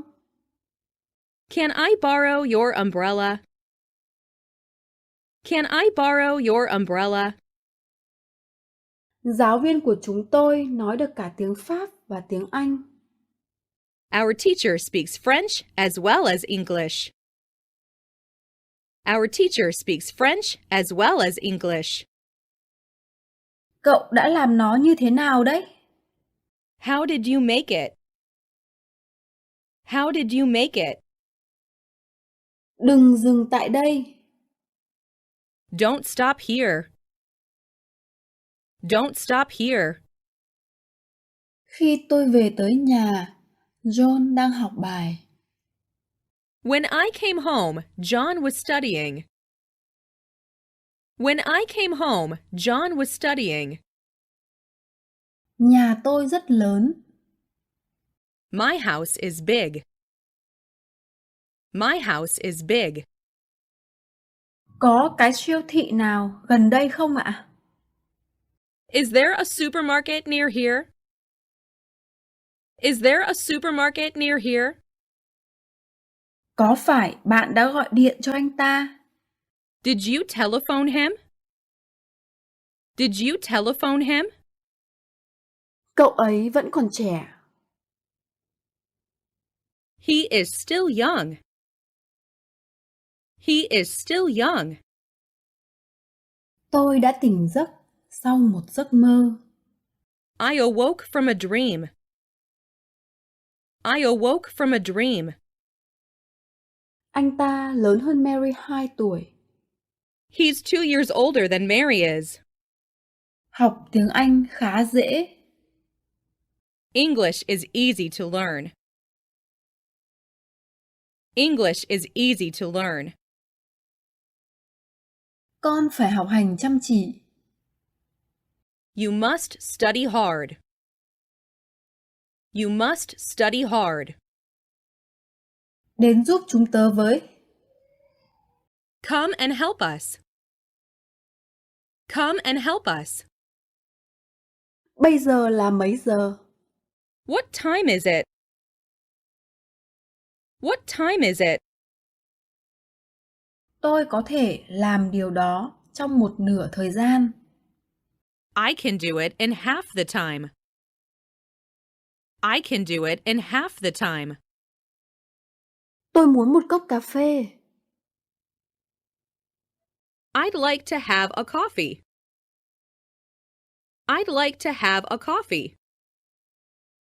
Mùa hè năm nay rất nóng. We had a very hot summer this year. We had a very hot summer this year. Ở đây hầu như không bao giờ có mưa. It almost never rains here. It almost never rains here. Bố tôi đã bắt tôi rửa xe hơi. My father made me wash the car. My father made me wash the car. Tôi đã ăn một chiếc hamburger và gọi thêm một chiếc nữa. I ate a hamburger and ordered another. I ate a hamburger and ordered another. Ông của cậu bao nhiêu tuổi? How old is your grandfather? How old is your grandfather? Đã dùng bữa sáng lúc 7 giờ 30. I had breakfast at 7:30. I had breakfast at 7:30. Bạn biết cô ấy bao lâu rồi? How long have you known her? How long have you known her? Đây là một quyển sách. This is a book. This is a book. Tôi nhớ gặp cô ấy ở đâu đó. I remember seeing her somewhere. I remember seeing her somewhere. Cậu sẽ ở lại đây bao lâu? How long will you stay here? How long will you stay here? Anh ấy đã rất kiên nhẫn. He was patient. He was patient. Mọi sinh viên đều được đến thư viện. Every student has access to the library. Every student has access to the library. Chiếc váy của bạn thật đẹp. Your dress is very nice. Your dress is very nice. Mẹ tôi có 4 người anh. My mother has 4 brothers. My mother has 4 brothers. Tôi vừa thấy anh ấy. I saw him just now. I saw him just now. Tôi rất lấy làm tiếc. I'm terribly sorry. I'm terribly sorry. Không phải tất cả trẻ con đều thích táo. Not all children like apples. Not all children like apples. Tùy bạn quyết định. It's up to you to decide. It's up to you to decide. Anh ấy trở nên giàu có. He became rich. He became rich. Đêm qua, tôi đã thức đêm muộn. I stayed up late last night. I stayed up late last night. Anh ta luôn thiếu thốn tiền bạc. He's always short of money.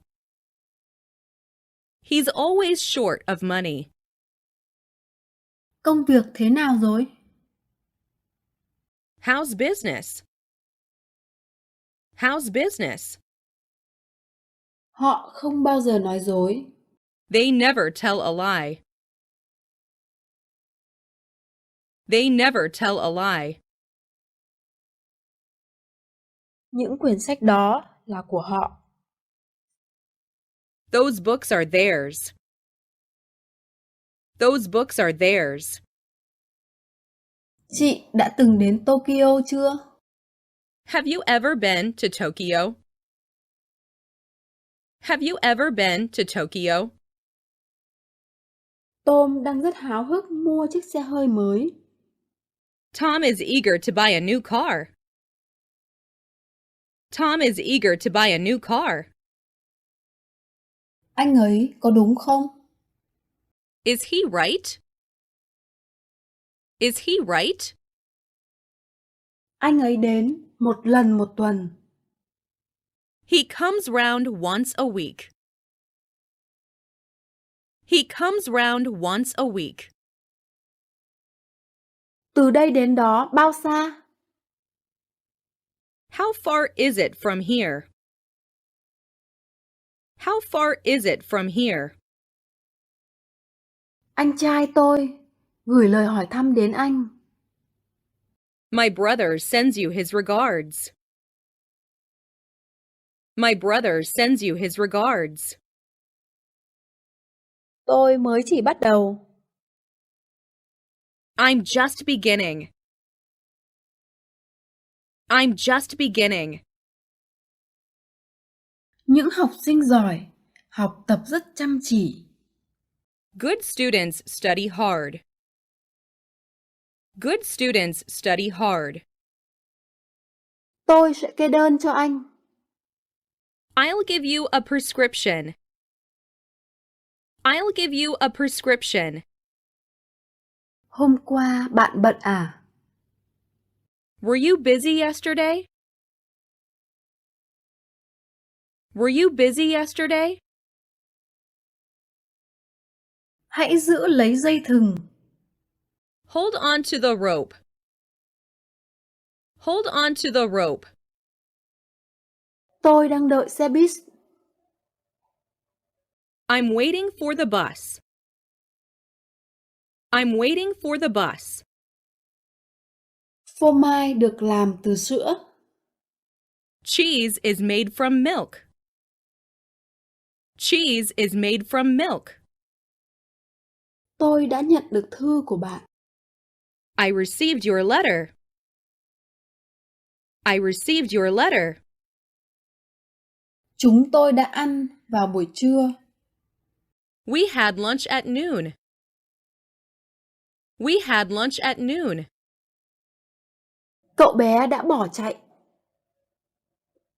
The boy ran away. The boy ran away. Anh ấy đã dừng lại để nói chuyện với họ. He stopped to talk to them. He stopped to talk to them. Bạn và tôi có điểm chung đấy. You and I have something in common. You and I have something in common. Anh ấy đã nói gì? What did he say? What did he say? Có gì trong cái hộp này? What is in this box? What is in this box? Học tiếng Anh rất khó. English is difficult to learn. English is difficult to learn. Tôi mong được gặp bác sĩ sớm. I'd like to see the doctor soon. I'd like to see the doctor soon. Giày của ai vậy? Whose shoes are these? Whose shoes are these? Chúng tôi nhìn thấy những đám mây ở trên núi. We saw clouds above the mountain. We saw clouds above the mountain. Bạn đang làm gì đấy? What are you doing? What are you doing? Tôi không thích chiếc đồng hồ này. I don't like this watch. I don't like this watch. Cuốn sách này không hề đáng đọc. This book isn't worth reading. This book isn't worth reading. Tớ đã làm khuỷu tay mình bị thương. I hurt my elbow. I hurt my elbow. Đêm hôm đó rất tối. It was a dark night. It was a dark night. Tôi không thể ngừng cười. I can't stop laughing. I can't stop laughing. Anh ấy nổi tiếng đối với chúng ta. He is popular among us. He is popular among us. Cô ấy nói với tôi rằng cô ấy biết anh trai tôi. She told me she knew my brother. She told me she knew my brother. Anh ấy có một cái đồng hồ đắt tiền. He has a very expensive watch. He has a very expensive watch. Ngày mai là ngày nghỉ của tôi. Tomorrow is my day off. Tomorrow is my day off. Bạn đã ở đâu cả tuần nay vậy? Where have you been this week? Where have you been this week? Chiếc hộp được làm bằng gỗ. The box is made of wood.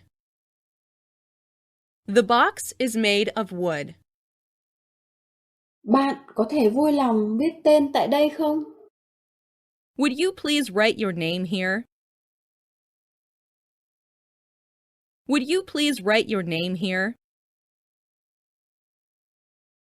Tớ bắt đầu nhớ nó rồi. I am beginning to remember it. I am beginning to remember it. Tom đã bị ốm liệt giường vào Chủ nhật tuần trước. Tom was sick in bed last Sunday. Tom was sick in bed last Sunday. Giấc mơ của bạn đã thành hiện thực. Your dreams have come true. Your dreams have come true. Tôi phải về nhà trong tuần này. I must return home within a week. I must return home within a week. Tòa nhà này được xây vào năm 1960. The building was built in 1960. The building was built in 1960. Ăn mọi thứ. Eat everything. Eat everything. Hôm nay thật quá nóng. It's awfully hot today. It's awfully hot today. Bạn có gặp anh ấy thường xuyên không? Do you see him often? Do you see him often? Bạn hoàn toàn đúng. You are absolutely right. You are absolutely right. Căn phòng này là của ai? Whose room is this? Whose room is this? Một tài xế đang ngủ trong xe hơi. A driver was sleeping in the car. A driver was sleeping in the car. Hòn đảo này nóng quanh năm. The island is warm all year. The island is warm all year. Cô ấy sống khá gần đây. She lives quite close by. She lives quite close by. Tôi thích đi du lịch một mình. I like to travel by myself.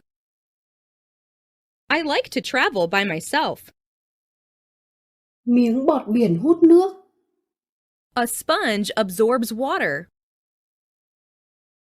A sponge absorbs water. Tất cả chúng tôi đều đã im lặng.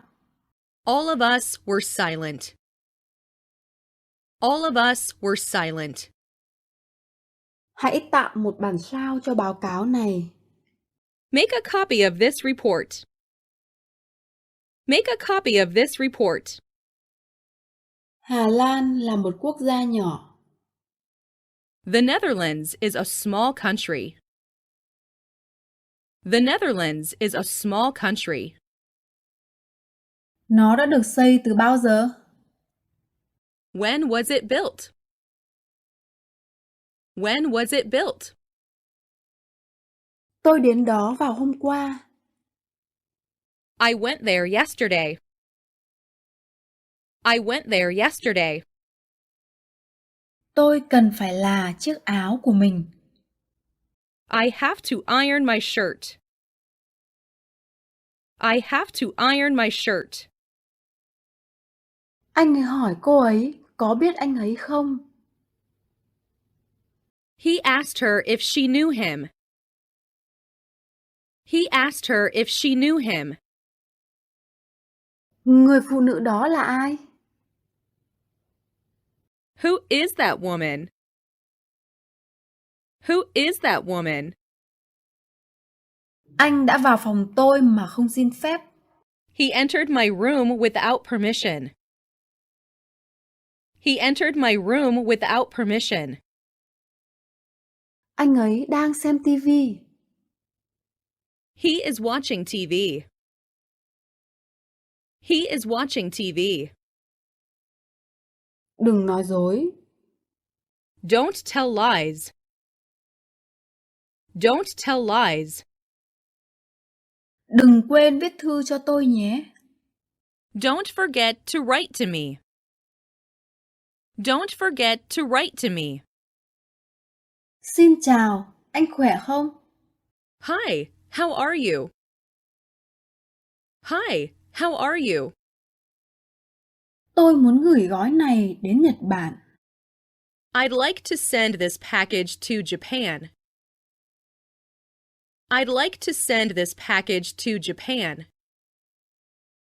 Căn nhà này có 2 phòng tắm. This house has 2 bathrooms. This house has 2 bathrooms. Cô ấy đã về nhà rồi. She went home. She went home. Hãy rửa tay thật sạch. Wash your hands well. Wash your hands well. Anh ta đã bỏ thuốc 2 năm trước. He gave up smoking 2 years ago. He gave up smoking 2 years ago. Em muốn có giày đỏ. I wanted red shoes. I wanted red shoes. Không còn thịt trong tủ lạnh. There is no meat left in the fridge. There is no meat left in the fridge. Giữ số tiền này cho tôi. Keep this money for me. Keep this money for me. Ngựa chạy thật nhanh. A horse runs quickly. A horse runs quickly. Anh ấy bị cướp hết tiền. He was robbed of all his money. He was robbed of all his money. Tôi bị đau tai. I have an earache. I have an earache. Email của tôi đang có vấn đề. Something's wrong with my email. Something's wrong with my email. Hôm nay là thứ hai.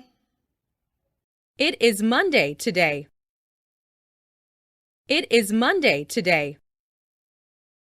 Một ngày đẹp trời phải không? Beautiful day, isn't it? Beautiful day, isn't it? Bạn đã bao giờ nhìn thấy tháp Tokyo chưa? Have you ever seen Tokyo Tower? Have you ever seen Tokyo Tower? Hôm qua trời mưa.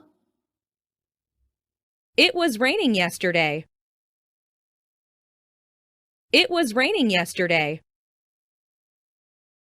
Có rất nhiều từ mà tôi không hiểu.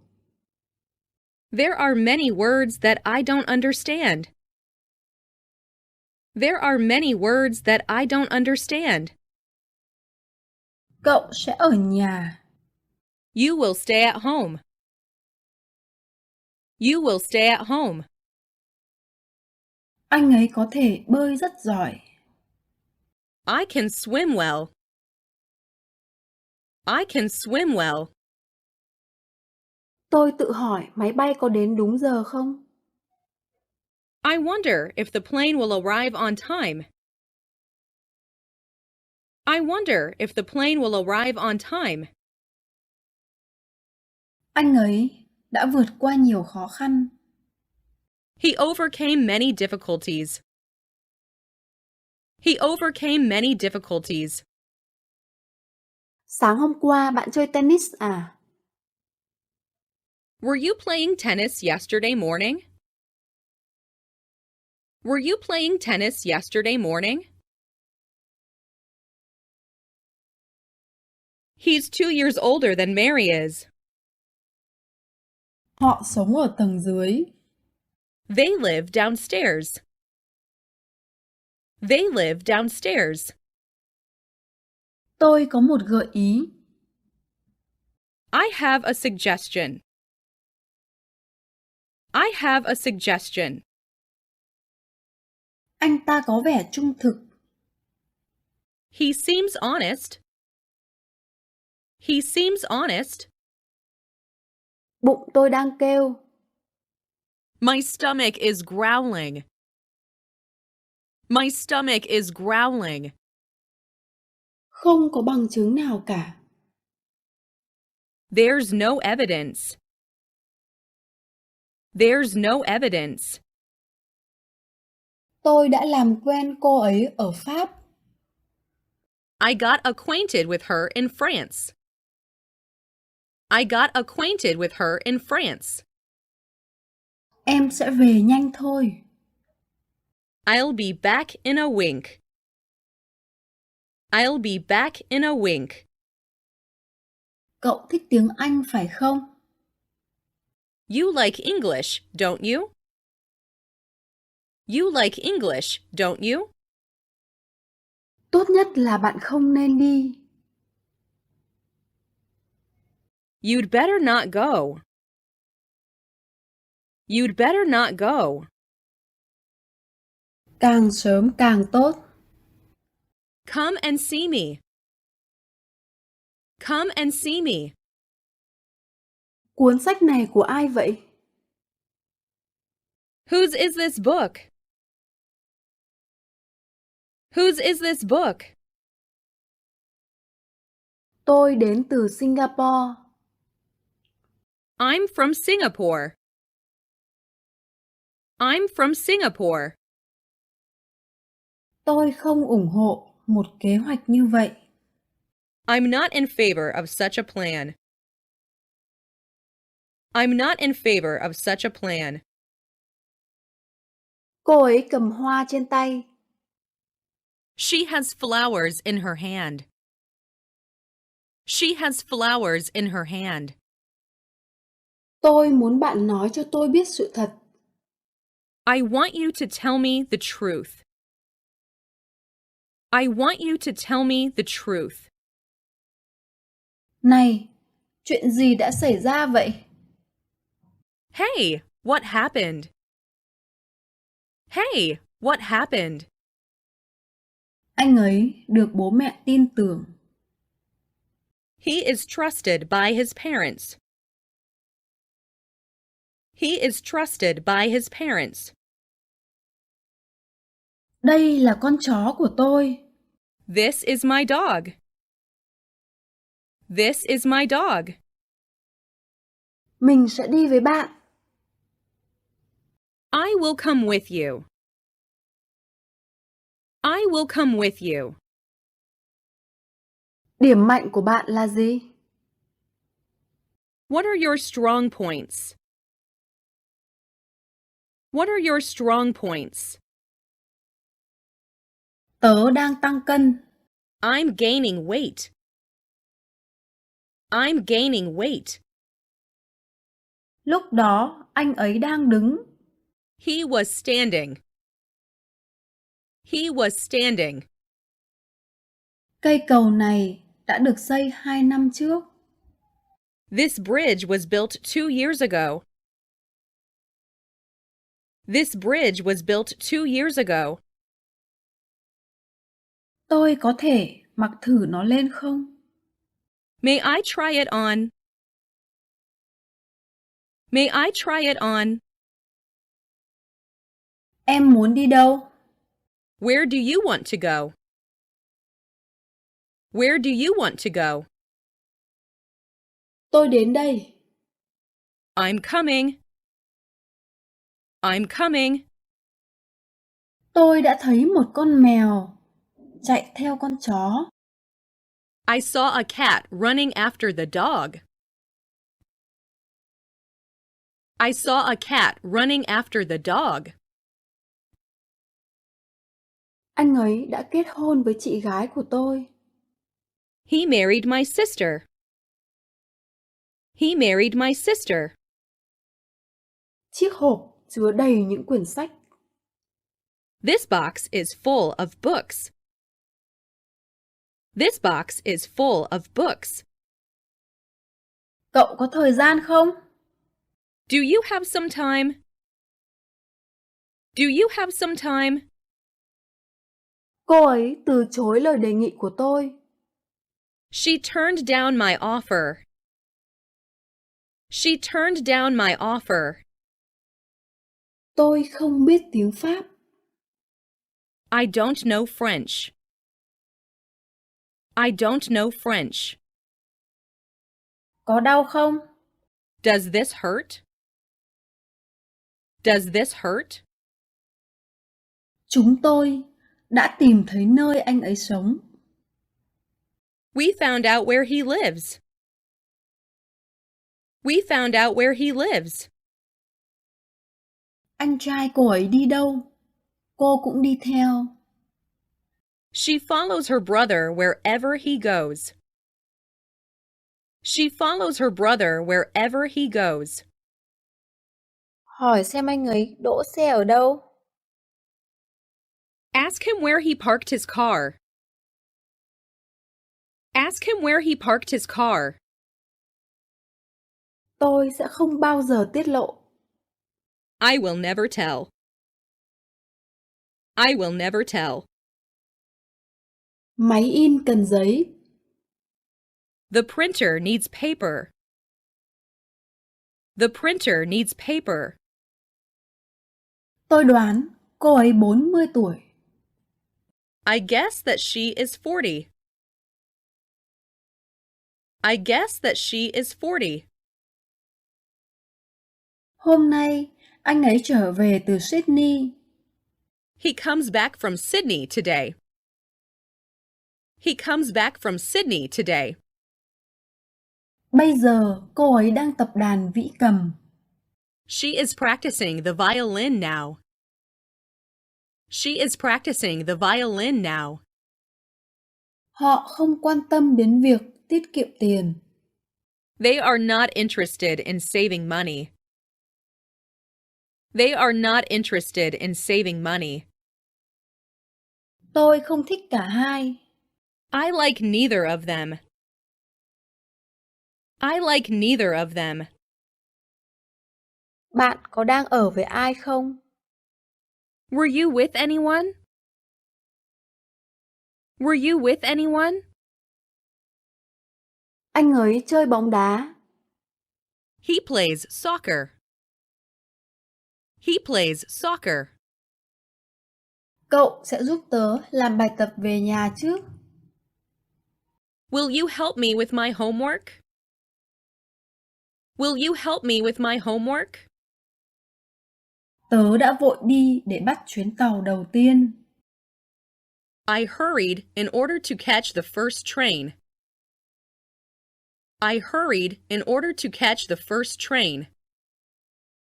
Khuôn mặt anh ta trở nên đỏ rực. Her face turned red. Her face turned red. Anh vui lòng vặn nhỏ tivi lại, được không? Would you please turn down the TV? Would you please turn down the TV?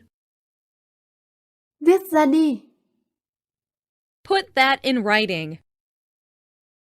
Put that in writing. Bạn sẽ chóng khỏe thôi. You'll get well soon. You'll get well soon. Giá như mà tôi có thể nói tiếng Anh. If only I could speak English. If only I could speak English. Tôi tự hỏi, liệu cô ấy có cưới anh ấy không? I wonder if she will marry him.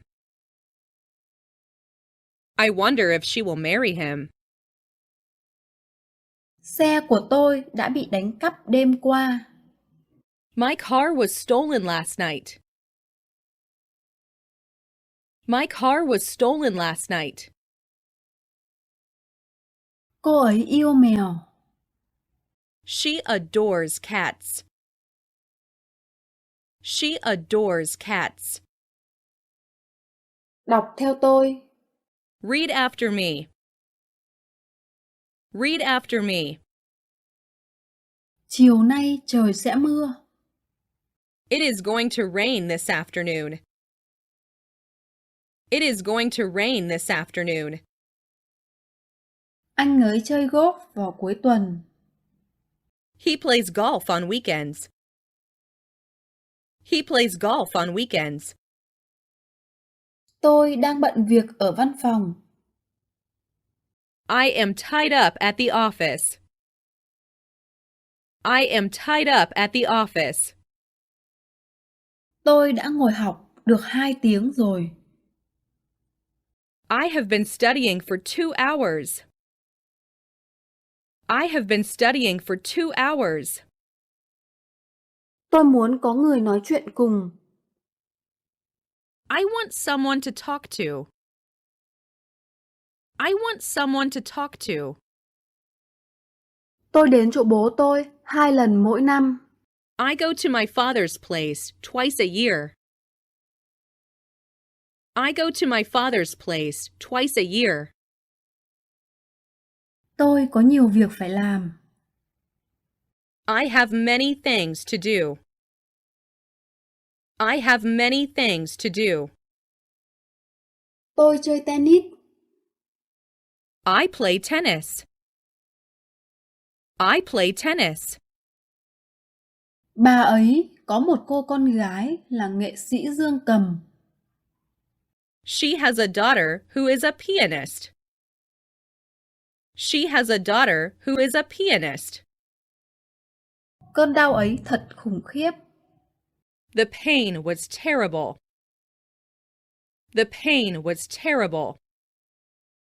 Anh ấy thức dậy sớm. He wakes up early. He wakes up early. Tôi để nó trong ngăn kéo. I put it in the drawer. I put it in the drawer. Tôi đến vừa kịp lúc cho chuyến bay. I arrived just in time for the plane. I arrived just in time for the plane. Có cái gì trong chiếc hộp vậy? What's in the box? What's in the box? Ông ấy nói tiếng Pháp. He speaks French. He speaks French. Mình cũng thích bánh ngọt. I also like cake. I also like cake. Cô thường chơi tennis khi nào? When do you play tennis? When do you play tennis? Anh ấy phát cuồng vì bóng chày. He is crazy about baseball. He is crazy about baseball. Không có hy vọng thành công nào. There is no hope of success. There is no hope of success. Tôi đã gặp anh ấy vài lần. I've met him on several occasions. I've met him on several occasions. Tính cách của tôi rất thoải mái. I'm easygoing. I'm easygoing. Hãy chọn giữa hai thứ này. Choose between these two. Choose between these two. Đừng tắt đèn. Don't turn off the light. Don't turn off the light. Một vài cậu bé vào lớp học. Some boys came into the classroom. Some boys came into the classroom. Cậu ấy rất trẻ. He is very young. He is very young. Anh ấy có phải là giáo viên không? Is he a teacher? Is he a teacher?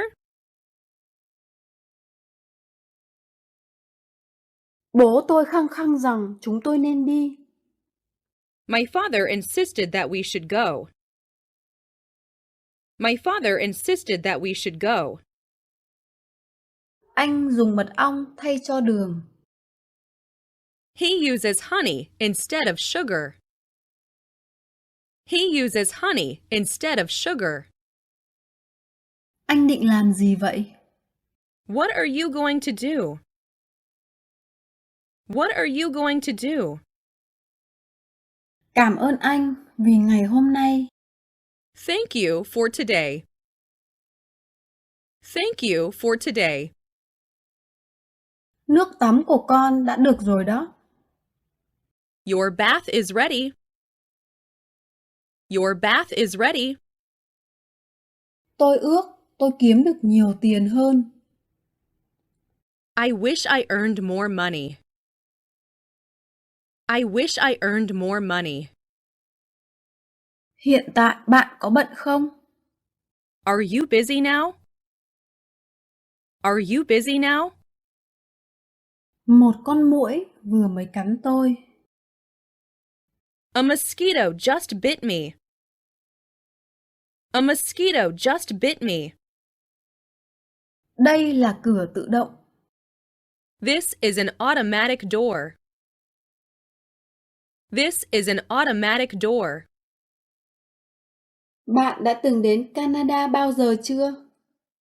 Have you ever been to Canada? Have you ever been to Canada? Tôi đợi cô ấy lâu rồi.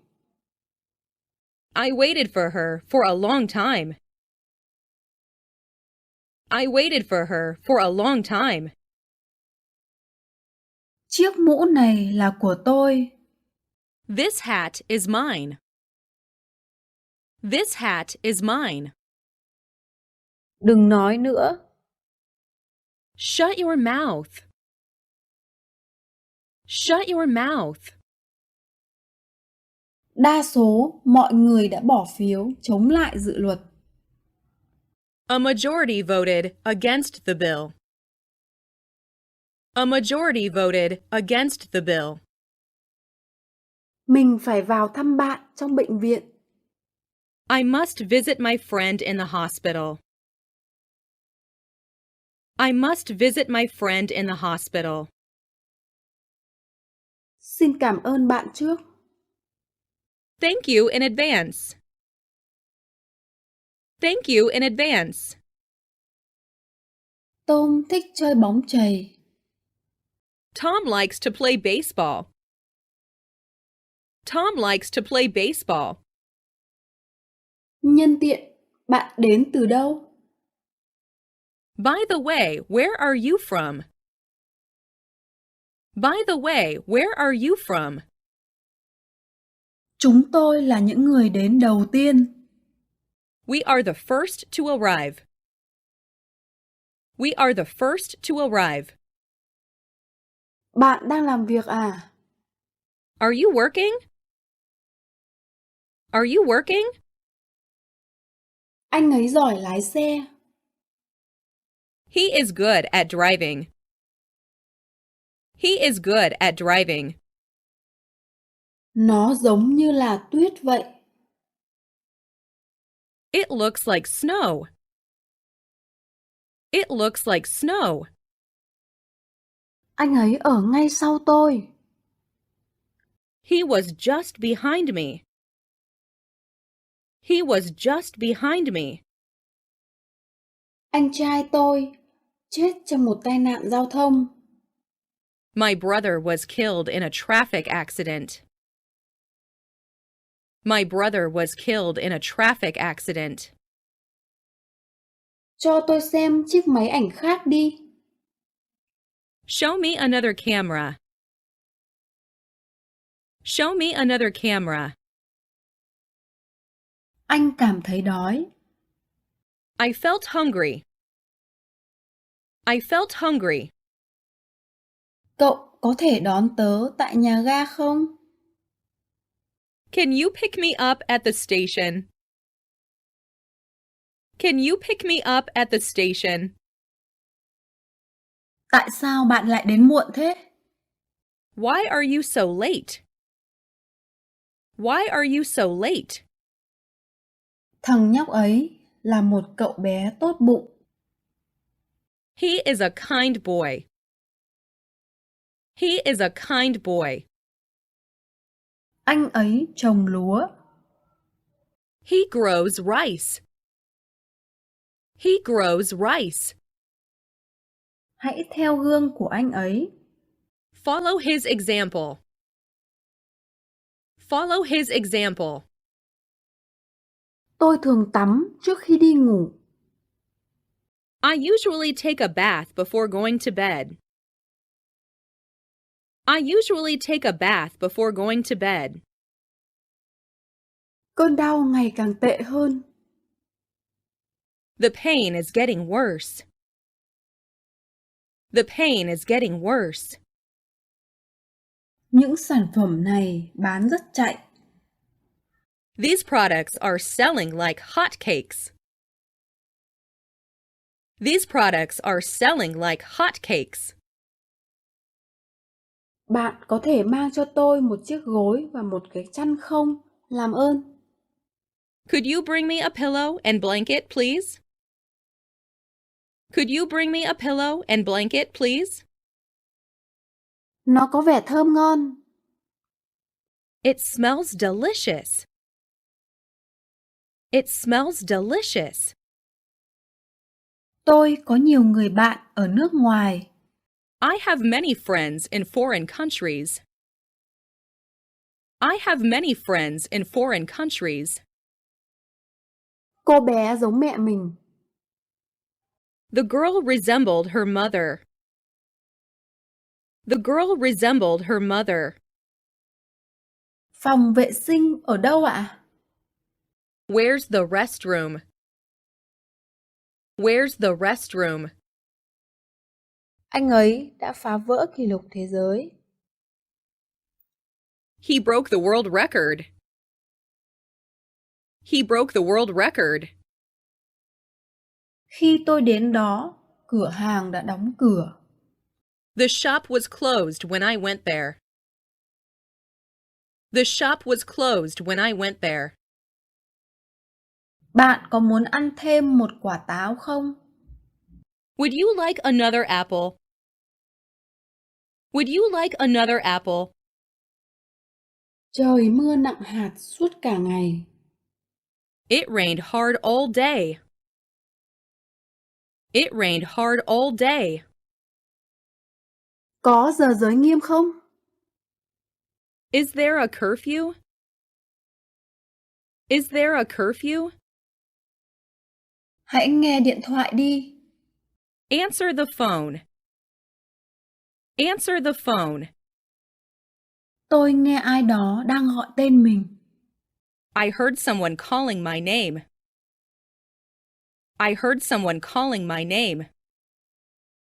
Không quan trọng việc anh ấy đến từ đâu. It doesn't matter where he comes from. It doesn't matter where he comes from. Tôi sẽ gọi lại sau. I'll call again later. I'll call again later. Trong hai câu trả lời, chỉ có một câu đúng. One of these two answers is right. One of these two answers is right. Mình rất vui. I'm so happy. I'm so happy. Anh ấy đã hết tiền rồi. He ran out of money. He ran out of money. Tôi thích trò chơi điện tử. I play video games. I play video games. Tôi muốn có một cuốn từ điển tốt. I want a good dictionary. I want a good dictionary. Anh ấy đã giải thích vấn đề đó với tôi. He explained the matter to me. He explained the matter to me. Ông có khả năng dạy tiếng Pháp. He is capable of teaching French. He is capable of teaching French. Tôi đã mua nó. I bought it. I bought it. Rõ ràng là anh ấy sai. Obviously, he is wrong. Obviously, he is wrong. Phanh không hoạt động. The brake didn't work. The brake didn't work. Chúng thật đẹp. They are pretty. They are pretty. Bạn không trẻ hơn tôi đâu. You are no younger than I am. You are no younger than I am. Cái cà vạt này bao nhiêu tiền? How much is this tie? How much is this tie? Anh ấy vẫn thường viết thư cho tôi. He still writes to me from time to time. He still writes to me from time to time. Bạn có biết lý do không? Do you know the reason? Do you know the reason? Túi này của ai? Whose bag is this? Whose bag is this? Bạn đã bao giờ thấy gấu trúc chưa? Have you ever seen a panda? Have you ever seen a panda? Từ đây đến trường là một chặng đường dài. It's a long way from here to school. It's a long way from here to school. Tôi nghĩ vậy. I think so. I think so. Tôi không biết ai trong số họ cả. I know none of them. I know none of them. Tớ sẽ đưa nó cho cậu. I will give it to you. I will give it to you. Tôi đã làm mất cây bút của mình rồi. I had lost my pen. I had lost my pen. Tớ tự hào về cậu. I'm proud of you. I'm proud of you. Chú tôi đã khiến tôi trở thành con người như ngày nay. My uncle has made me what I am today. My uncle has made me what I am today. Anh ấy đã chạy vào phòng. He ran into the room. He ran into the room. Đây là nhà của họ. This is their house. This is their house. Anh có thể lại chậm hơn được không? Could you drive more slowly? Could you drive more slowly? Tôi thật là đen đủi. How unlucky I am. How unlucky I am. Tôi đi dạo trong công viên. I went for a walk in the park. I went for a walk in the park. Bạn có bao nhiêu quyển sách? How many books do you have? How many books do you have? Các cô gái bắt đầu cười. The girls began to laugh.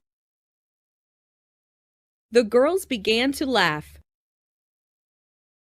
Cô ấy có cái gì vậy? What does she have? What does she have? Máy bay bị trễ do thời tiết xấu. Due to bad weather, the plane was late. Due to bad weather, the plane was late. Anh muốn cưới em. I want to marry you. I want to marry you. Anh ấy bấm chuông. He rang the doorbell. He rang the doorbell. Để tớ xử lý việc này. Let me handle this. Let me handle this. Tôi không thường ở nhà vào ngày Chủ nhật. I'm not always at home on Sundays.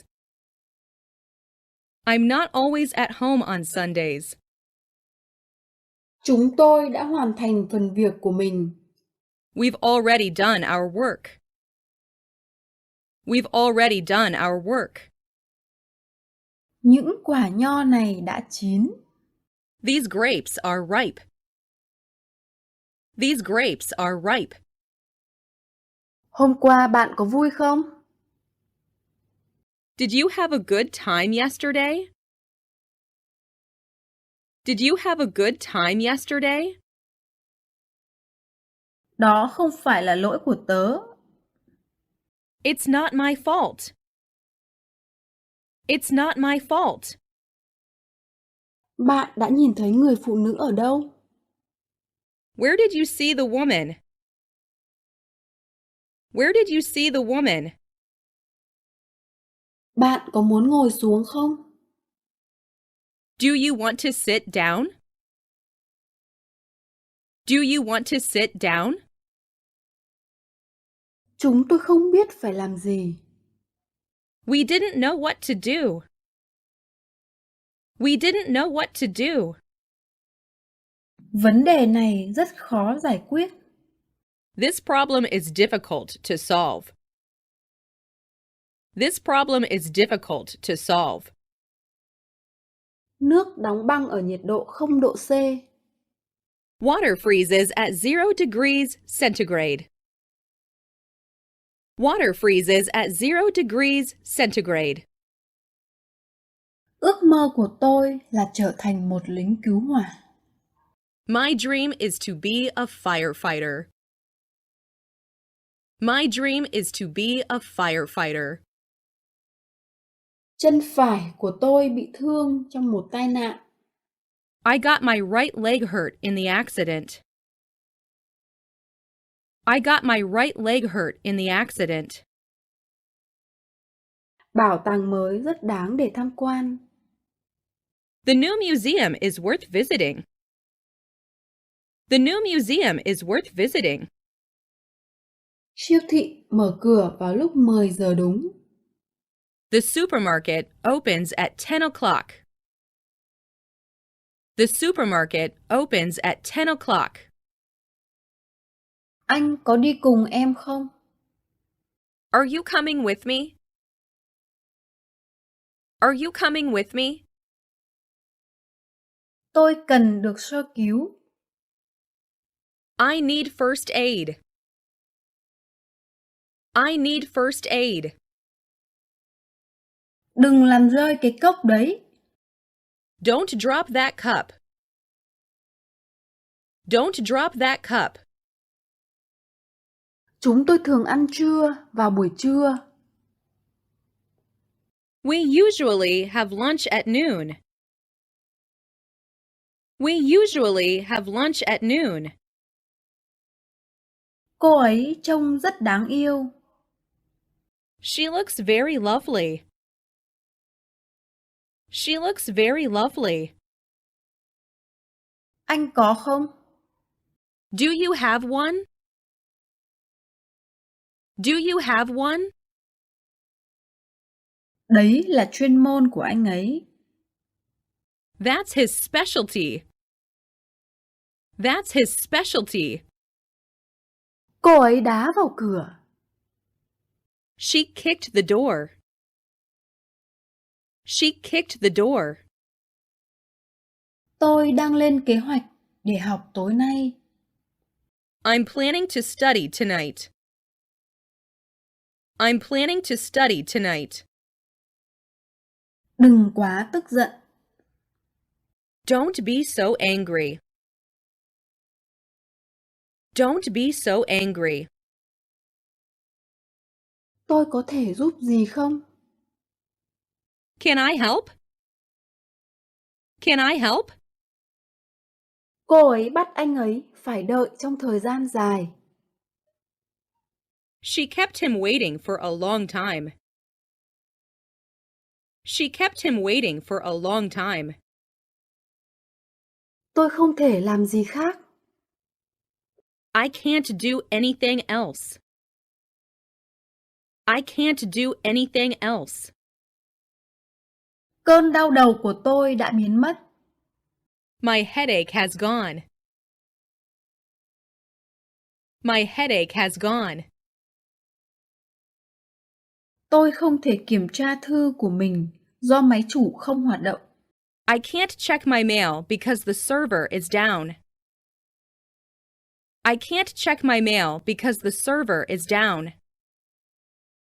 Ý bạn là gì? What do you mean? What do you mean?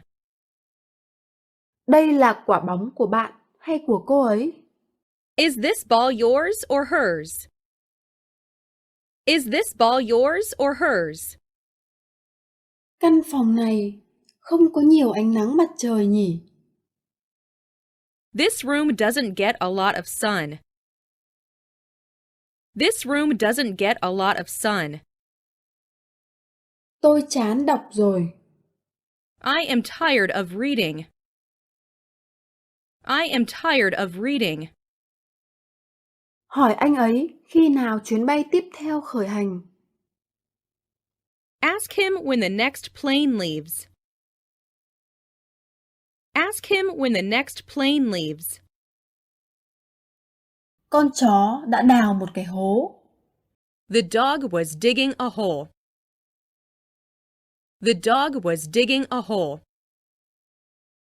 Anh ấy luôn ở bên tôi. He is always with me. He is always with me. Tôi yêu cô ấy từ cái nhìn đầu tiên. I fell in love with her at first sight. I fell in love with her at first sight. Anh ta đã phá vỡ kỷ lục. He has broken the record. He has broken the record. Chú tôi đã cho tôi một chiếc máy ảnh. My uncle gave me a camera. My uncle gave me a camera. Bạn đã bao giờ nhìn thấy một con chuột túi chưa? Have you ever seen a kangaroo? Have you ever seen a kangaroo?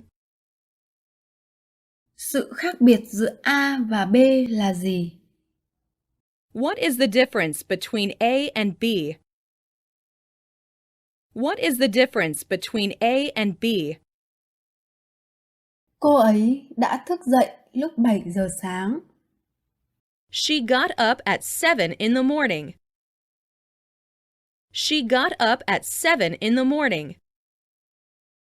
Bạn lại mắc phải sai lầm tương tự lần nữa. You have made the very same mistake again.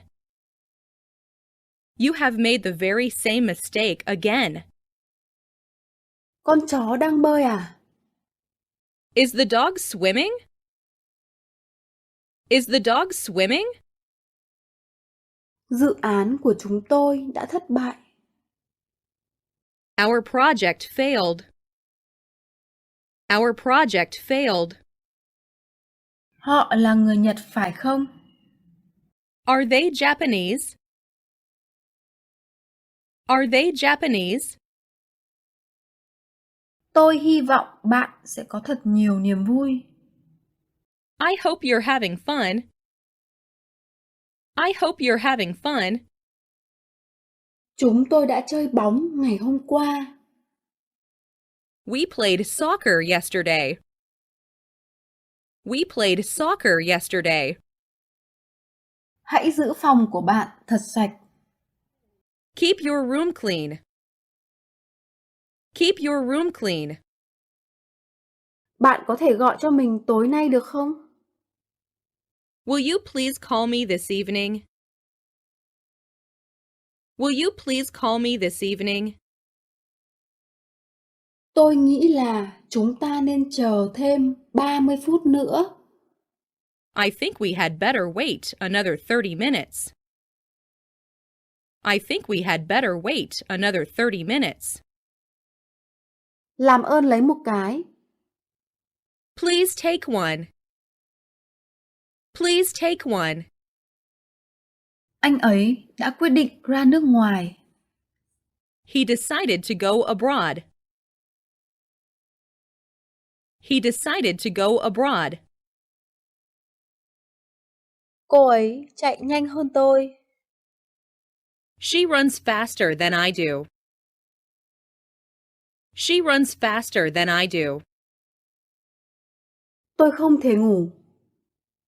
I can't sleep. I can't sleep. Đừng hỏi mượn tiền tôi. Don't ask me for money. Don't ask me for money. Bạn có thể học tại đây. You can study here. You can study here. Chiếc áo này làm từ cốt tông. This blouse is cotton. This blouse is cotton. Anh ấy luôn tử tế với tôi. He's always been kind to me. He's always been kind to me. Anh ấy đã trở về Hà Lan vào tháng 6.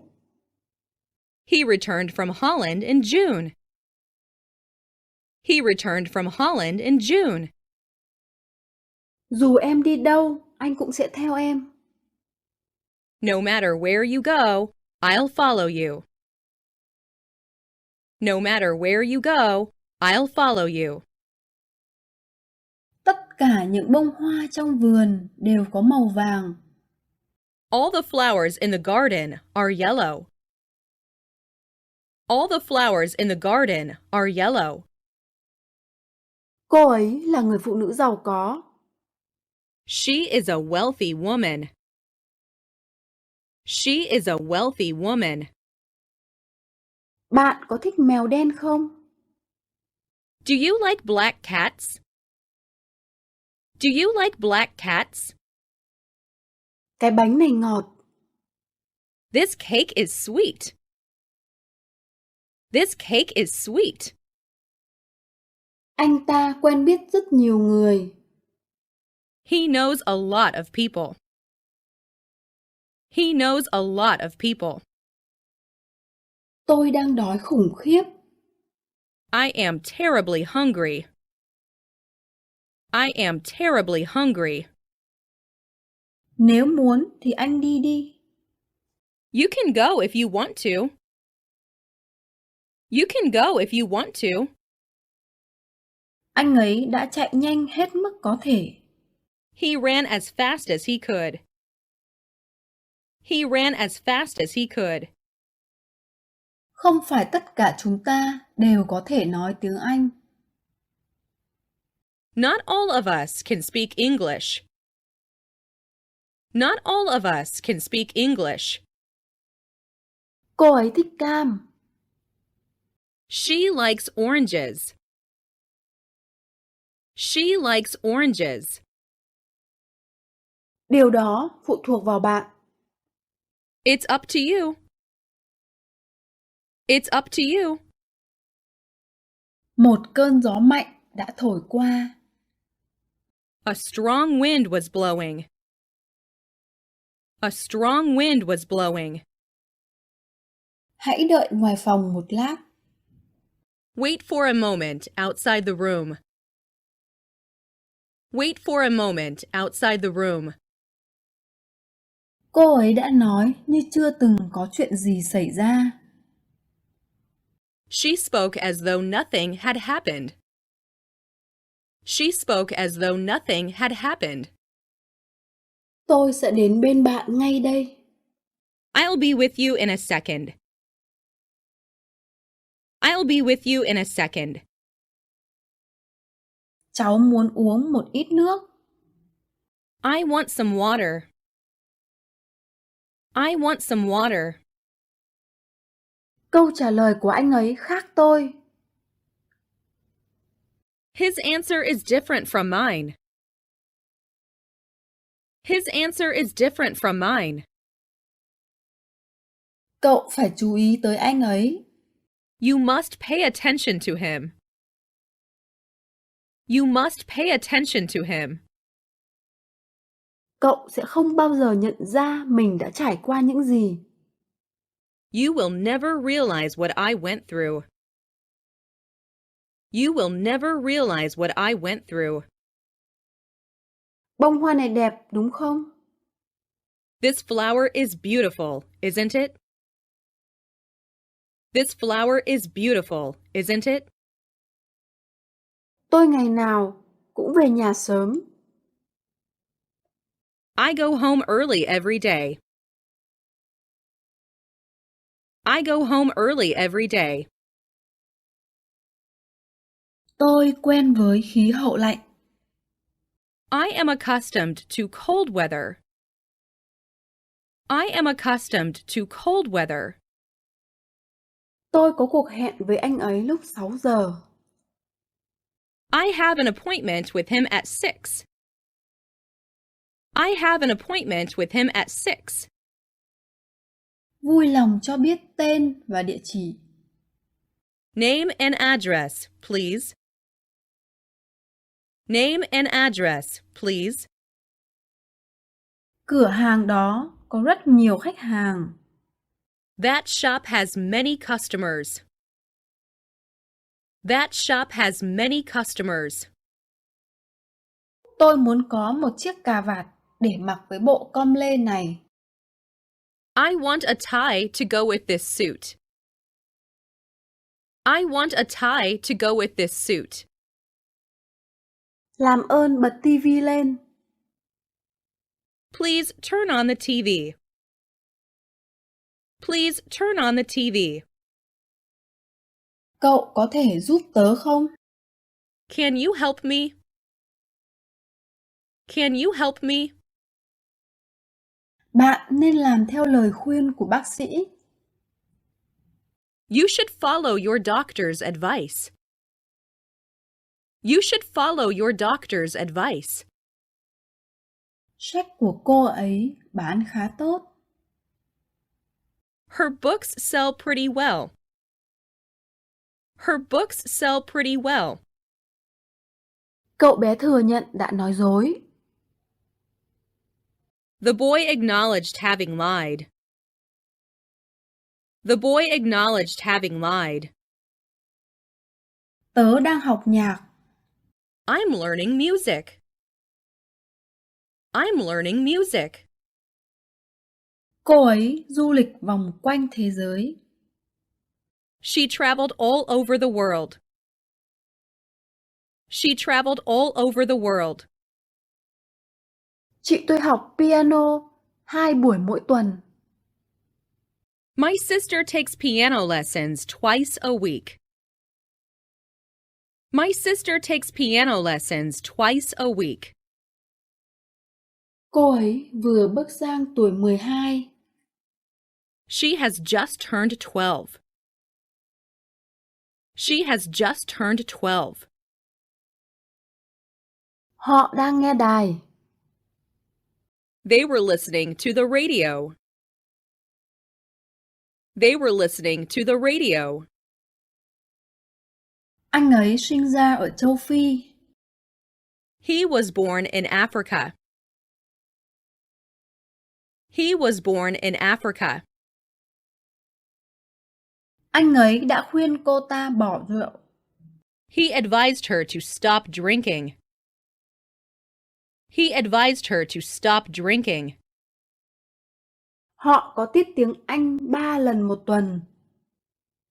They have English lessons 3 times a week.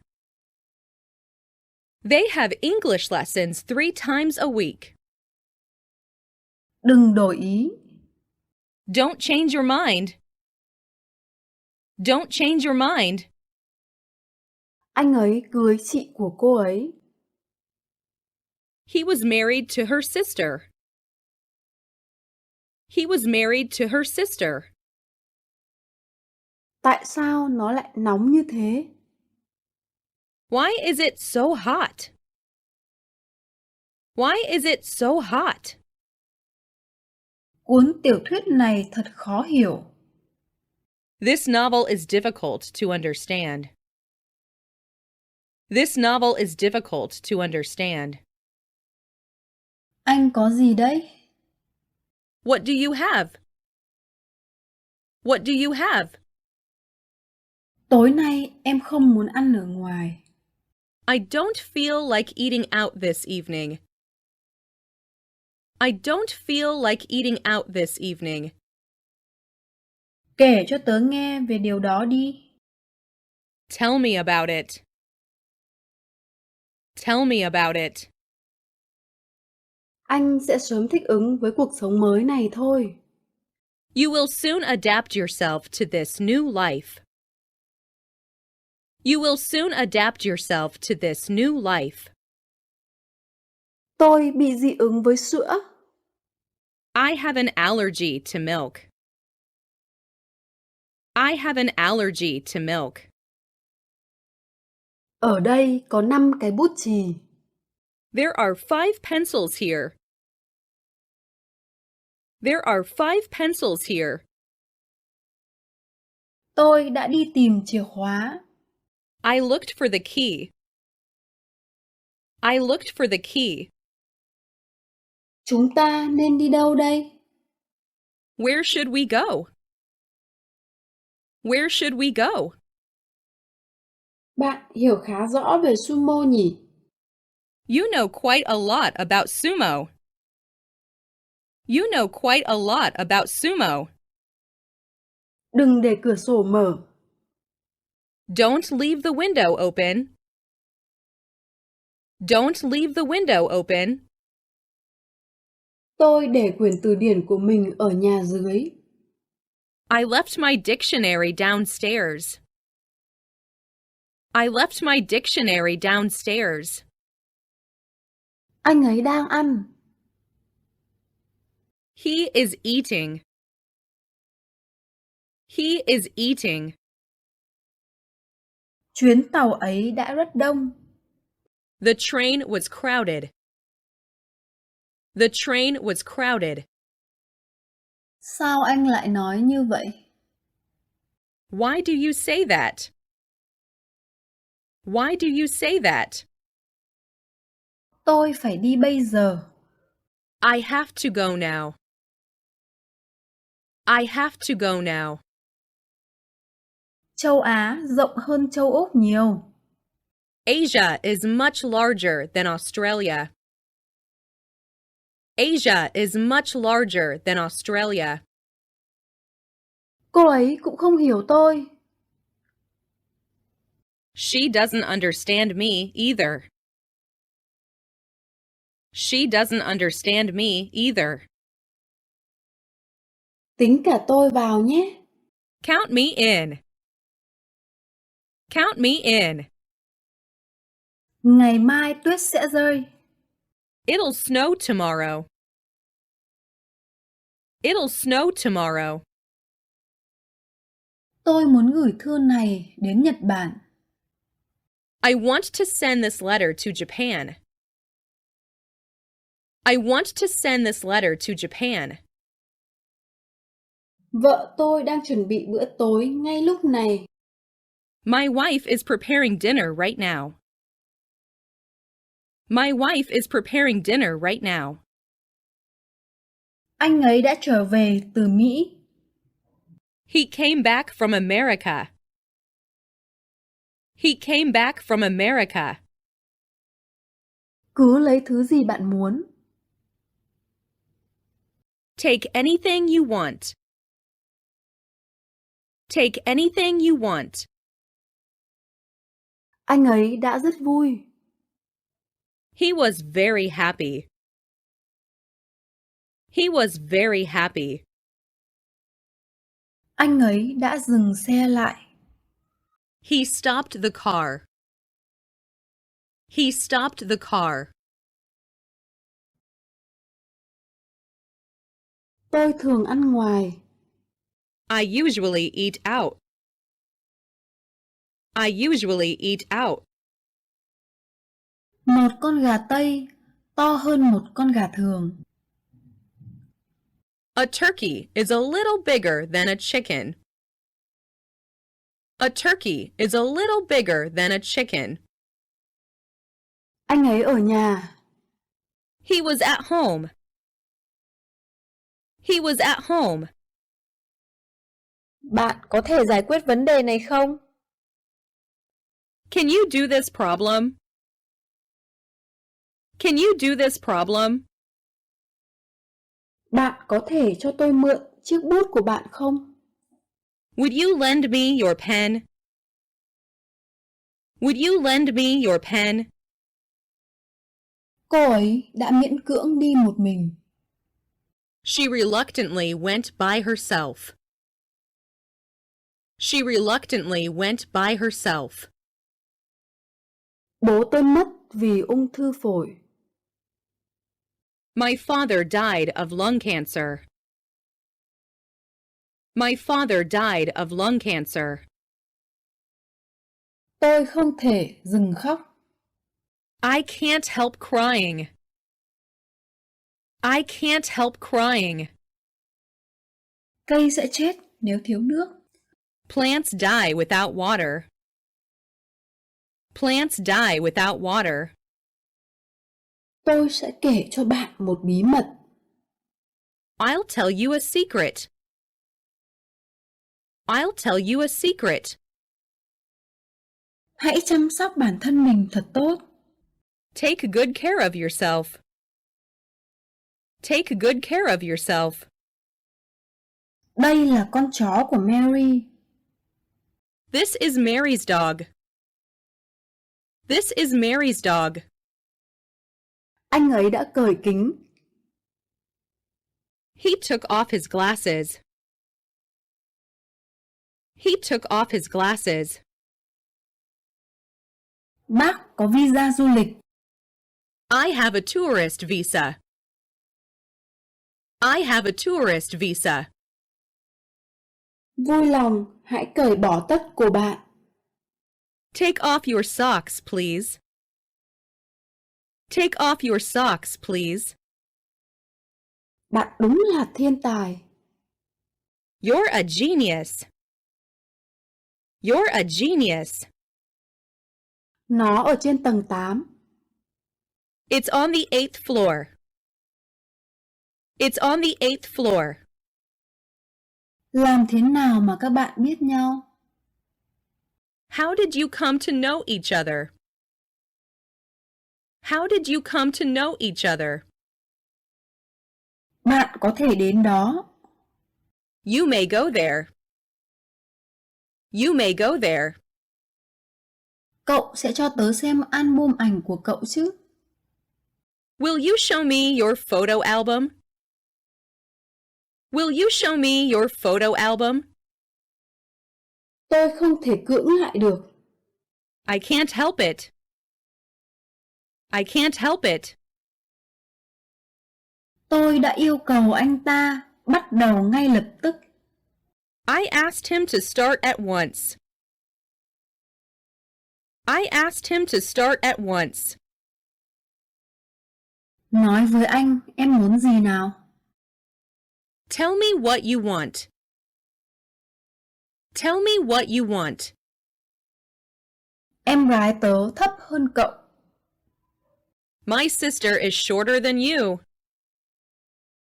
My sister is shorter than you. Tôi không có tiền để mua từ điển. I have no money to buy the dictionary. I have no money to buy the dictionary. Anh có muốn uống một cốc bia nữa không? Wouldn't you like another glass of beer? Wouldn't you like another glass of beer? Trời có thể sẽ mưa vào ngày mai. It may rain tomorrow. It may rain tomorrow. Anh ấy không biết tiếng Anh, tiếng Pháp lại càng không. He does not know English, much less French.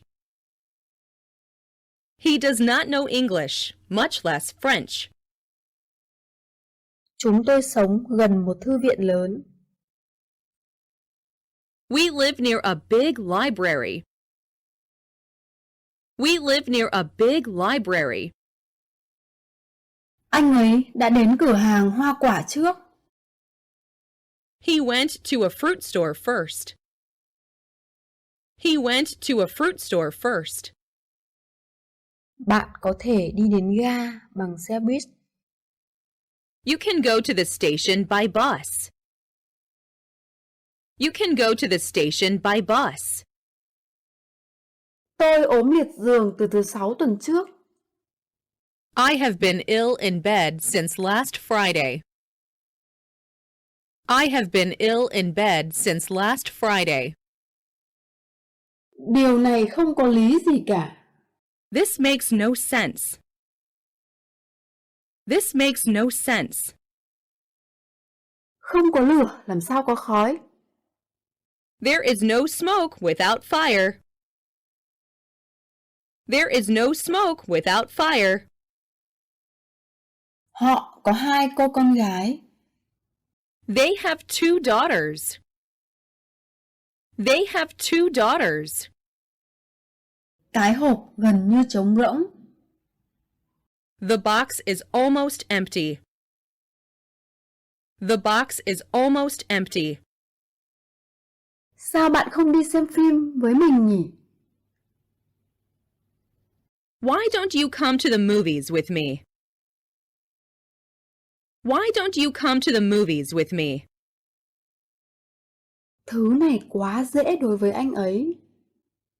This is too easy for him. This is too easy for him. Tôi không thích phô mai lắm. I don't like cheese very much. I don't like cheese very much. Thêm một lần nữa, làm ơn. Once more, please. Once more, please. Anh vẫn đang bận. I'm still busy. I'm still busy. Tôi có một con chó rất xinh. I have a pretty dog. I have a pretty dog. Anh ấy đang rất tức giận với bạn. He's very angry with you. He's very angry with you. Đừng làm tôi thất vọng. Don't let me down. Don't let me down. Tôi trở về nhà bằng tàu. I returned home by train. I returned home by train. Tôi đã hy vọng rằng có thể tiết kiệm được nhiều tiền hơn. I had hoped to save more money. I had hoped to save more money. Tớ không cố ý làm như vậy. I mean no harm. I mean no harm. Rất ít sinh viên biết tên anh ấy. Few students knew his name. Few students knew his name. Cô ấy đã đi từ London đến Paris. She went from London to Paris. She went from London to Paris. Anh ấy đi bộ về nhà. He walked home. He walked home. Tôi có thể hỏi bạn một vài điều không? May I ask you something? May I ask you something? It is likely to rain today. Nó là một cú sốc lớn với tôi. It was a great shock to me. It was a great shock to me. Em sẽ tự làm. I will do it myself. I will do it myself. Họ đã chào tôi bằng một nụ cười. They greeted me with a smile. They greeted me with a smile. Rất vui được gặp bạn. I'm glad to see you. I'm glad to see you. Chúng tớ nghĩ rằng cậu đã kết hôn. We thought that you were married. We thought that you were married. Bây giờ tôi đang rảnh. I'm free now. I'm free now. Mình mong trận bóng hôm nay không bị hủy. I hope today's ball game won't be canceled. I hope today's ball game won't be canceled. Tôi không biết liệu cô ấy có đến không. I don't know if she will come. I don't know if she will come. Có một trang bị khuyết. There is a page missing. There is a page missing. Tiền của tôi đã bị đánh cắp. My money was stolen. My money was stolen. Đây là những gì tớ đã chờ đợi. This is what I was waiting for. This is what I was waiting for. Tên con gái anh là gì? What's your daughter's name? What's your daughter's name? Tôi sẽ nhớ bạn đấy. I'll miss you. I'll miss you. Làm ơn hãy chăm sóc bản thân mình. Please take care of yourself. Please take care of yourself. Tuyết đã rơi ở Osaka. It snowed in Osaka. It snowed in Osaka. Làm ơn đưa tôi bơ. Please pass me the butter. Please pass me the butter. Căn nhà này cần sơn. This house needs painting. This house needs painting. Chúng đều giống nhau. They are all the same. They are all the same. Để ở đây hay mang đi? For here or to go? For here or to go? Anh ấy đang đi dạo. He is taking a walk. He is taking a walk. Cặp sinh đôi trông giống y hệt nhau. The twins look exactly alike. The twins look exactly alike.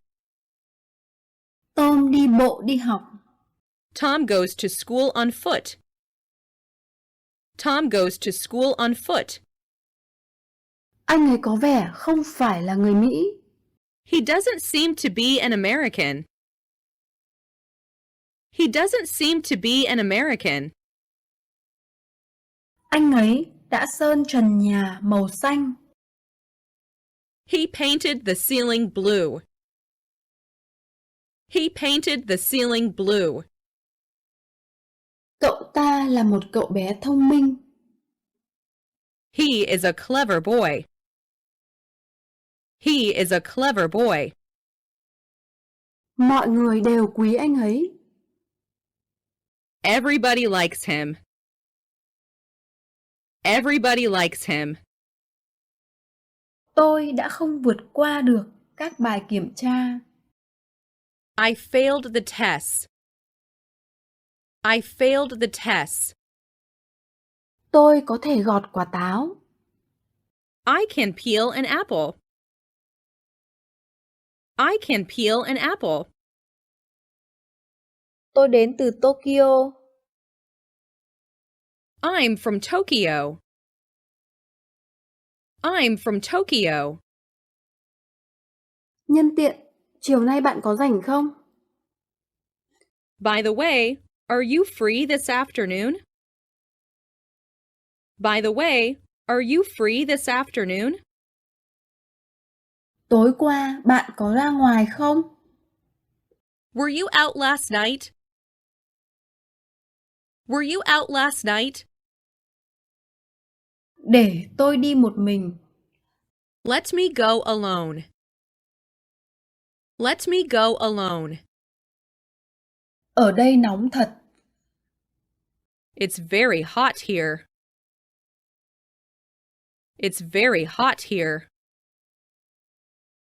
Tại sao anh làm như thế? Why did you do that? Why did you do that? Ông ấy đã được bầu làm tổng thống. He was elected president. He was elected president. Bạn trông có vẻ mệt mỏi. You look sick. You look sick. Tôi muốn khóc quá. I felt like crying. I felt like crying. Hãy dịch câu này sang tiếng Anh. Put this sentence into English. Put this sentence into English. Tôi nghe radio mỗi tối. I listen to the radio every night. I listen to the radio every night. Ai đã làm vỡ lọ hoa? Who broke the vase? Who broke the vase? Tôi thích bức tranh này. I love this picture. I love this picture. Làm ơn lấy cho tôi cái ghế. Get me a chair, please. Get me a chair, please. Cô ấy đang mang một cái ba lô trên lưng. She is carrying a backpack on her back. She is carrying a backpack on her back.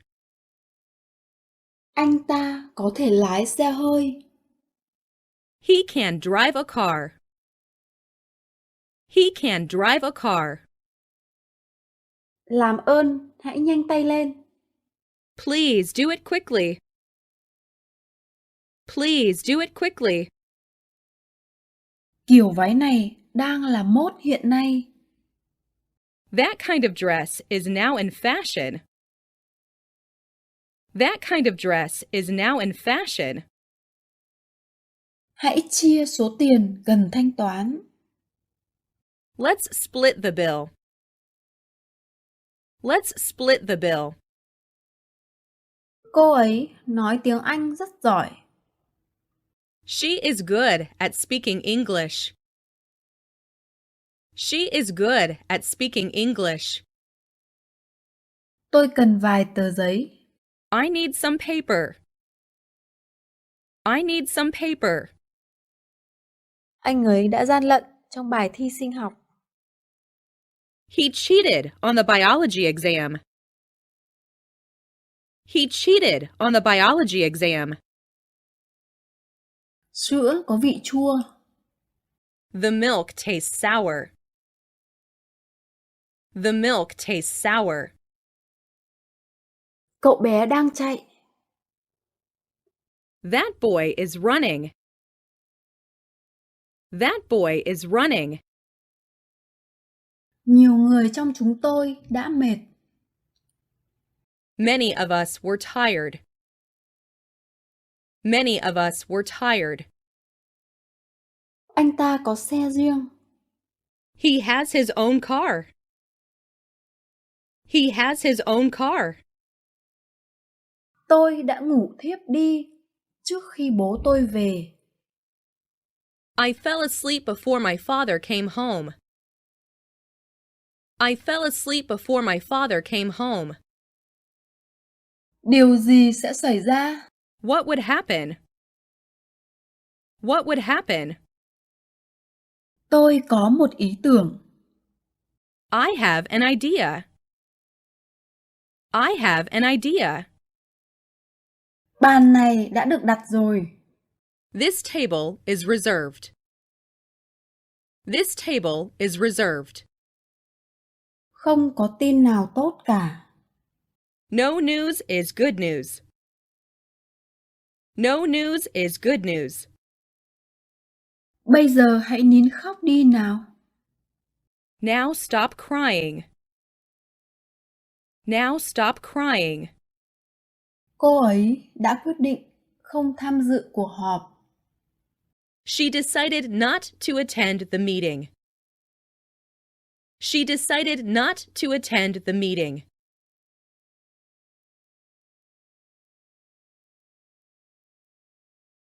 Tôi có một con chó màu đen trắng. I have a black and white dog. I have a black and white dog. Anh ấy đã hứa nhưng lại không đến. He promised to come, but he didn't come. He promised to come, but he didn't come. Tôi vẫn chưa hoàn thành bài tập về nhà của mình. I haven't finished my homework yet. I haven't finished my homework yet. Anh ấy không nói gì cả. He didn't say a word. He didn't say a word. Ớt làm cay cháy lưỡi tôi. The chili burnt my tongue. The chili burnt my tongue. Anh ấy thường đến Tokyo. He often goes to Tokyo. He often goes to Tokyo. Anh ấy đã nhận việc. He accepted the job. He accepted the job. Anh ấy vẫn chưa trả lời câu hỏi của tôi. He didn't answer my question. He didn't answer my question. Chiều hôm qua anh ấy bận. He was busy yesterday afternoon. He was busy yesterday afternoon. Tôi cần chợp mắt một lúc. I need to get some sleep. I need to get some sleep. Tớ không biết bơi. I can't swim. I can't swim. Em gọi cho cô ấy chưa? Have you called her yet? Have you called her yet? Anh ấy đã học được 2 tiếng rồi. He has been studying for 2 hours. He has been studying for 2 hours. Bạn sẽ có cái gì vậy? What are you going to have? What are you going to have? Tôi cần một chiếc xe đạp mới. I need a new bicycle. I need a new bicycle. Xin lỗi, nhưng tôi có thể mở cửa sổ không? Excuse me, but may I open the window? Excuse me, but may I open the window? Anh có hút thuốc không? Do you smoke? Do you smoke?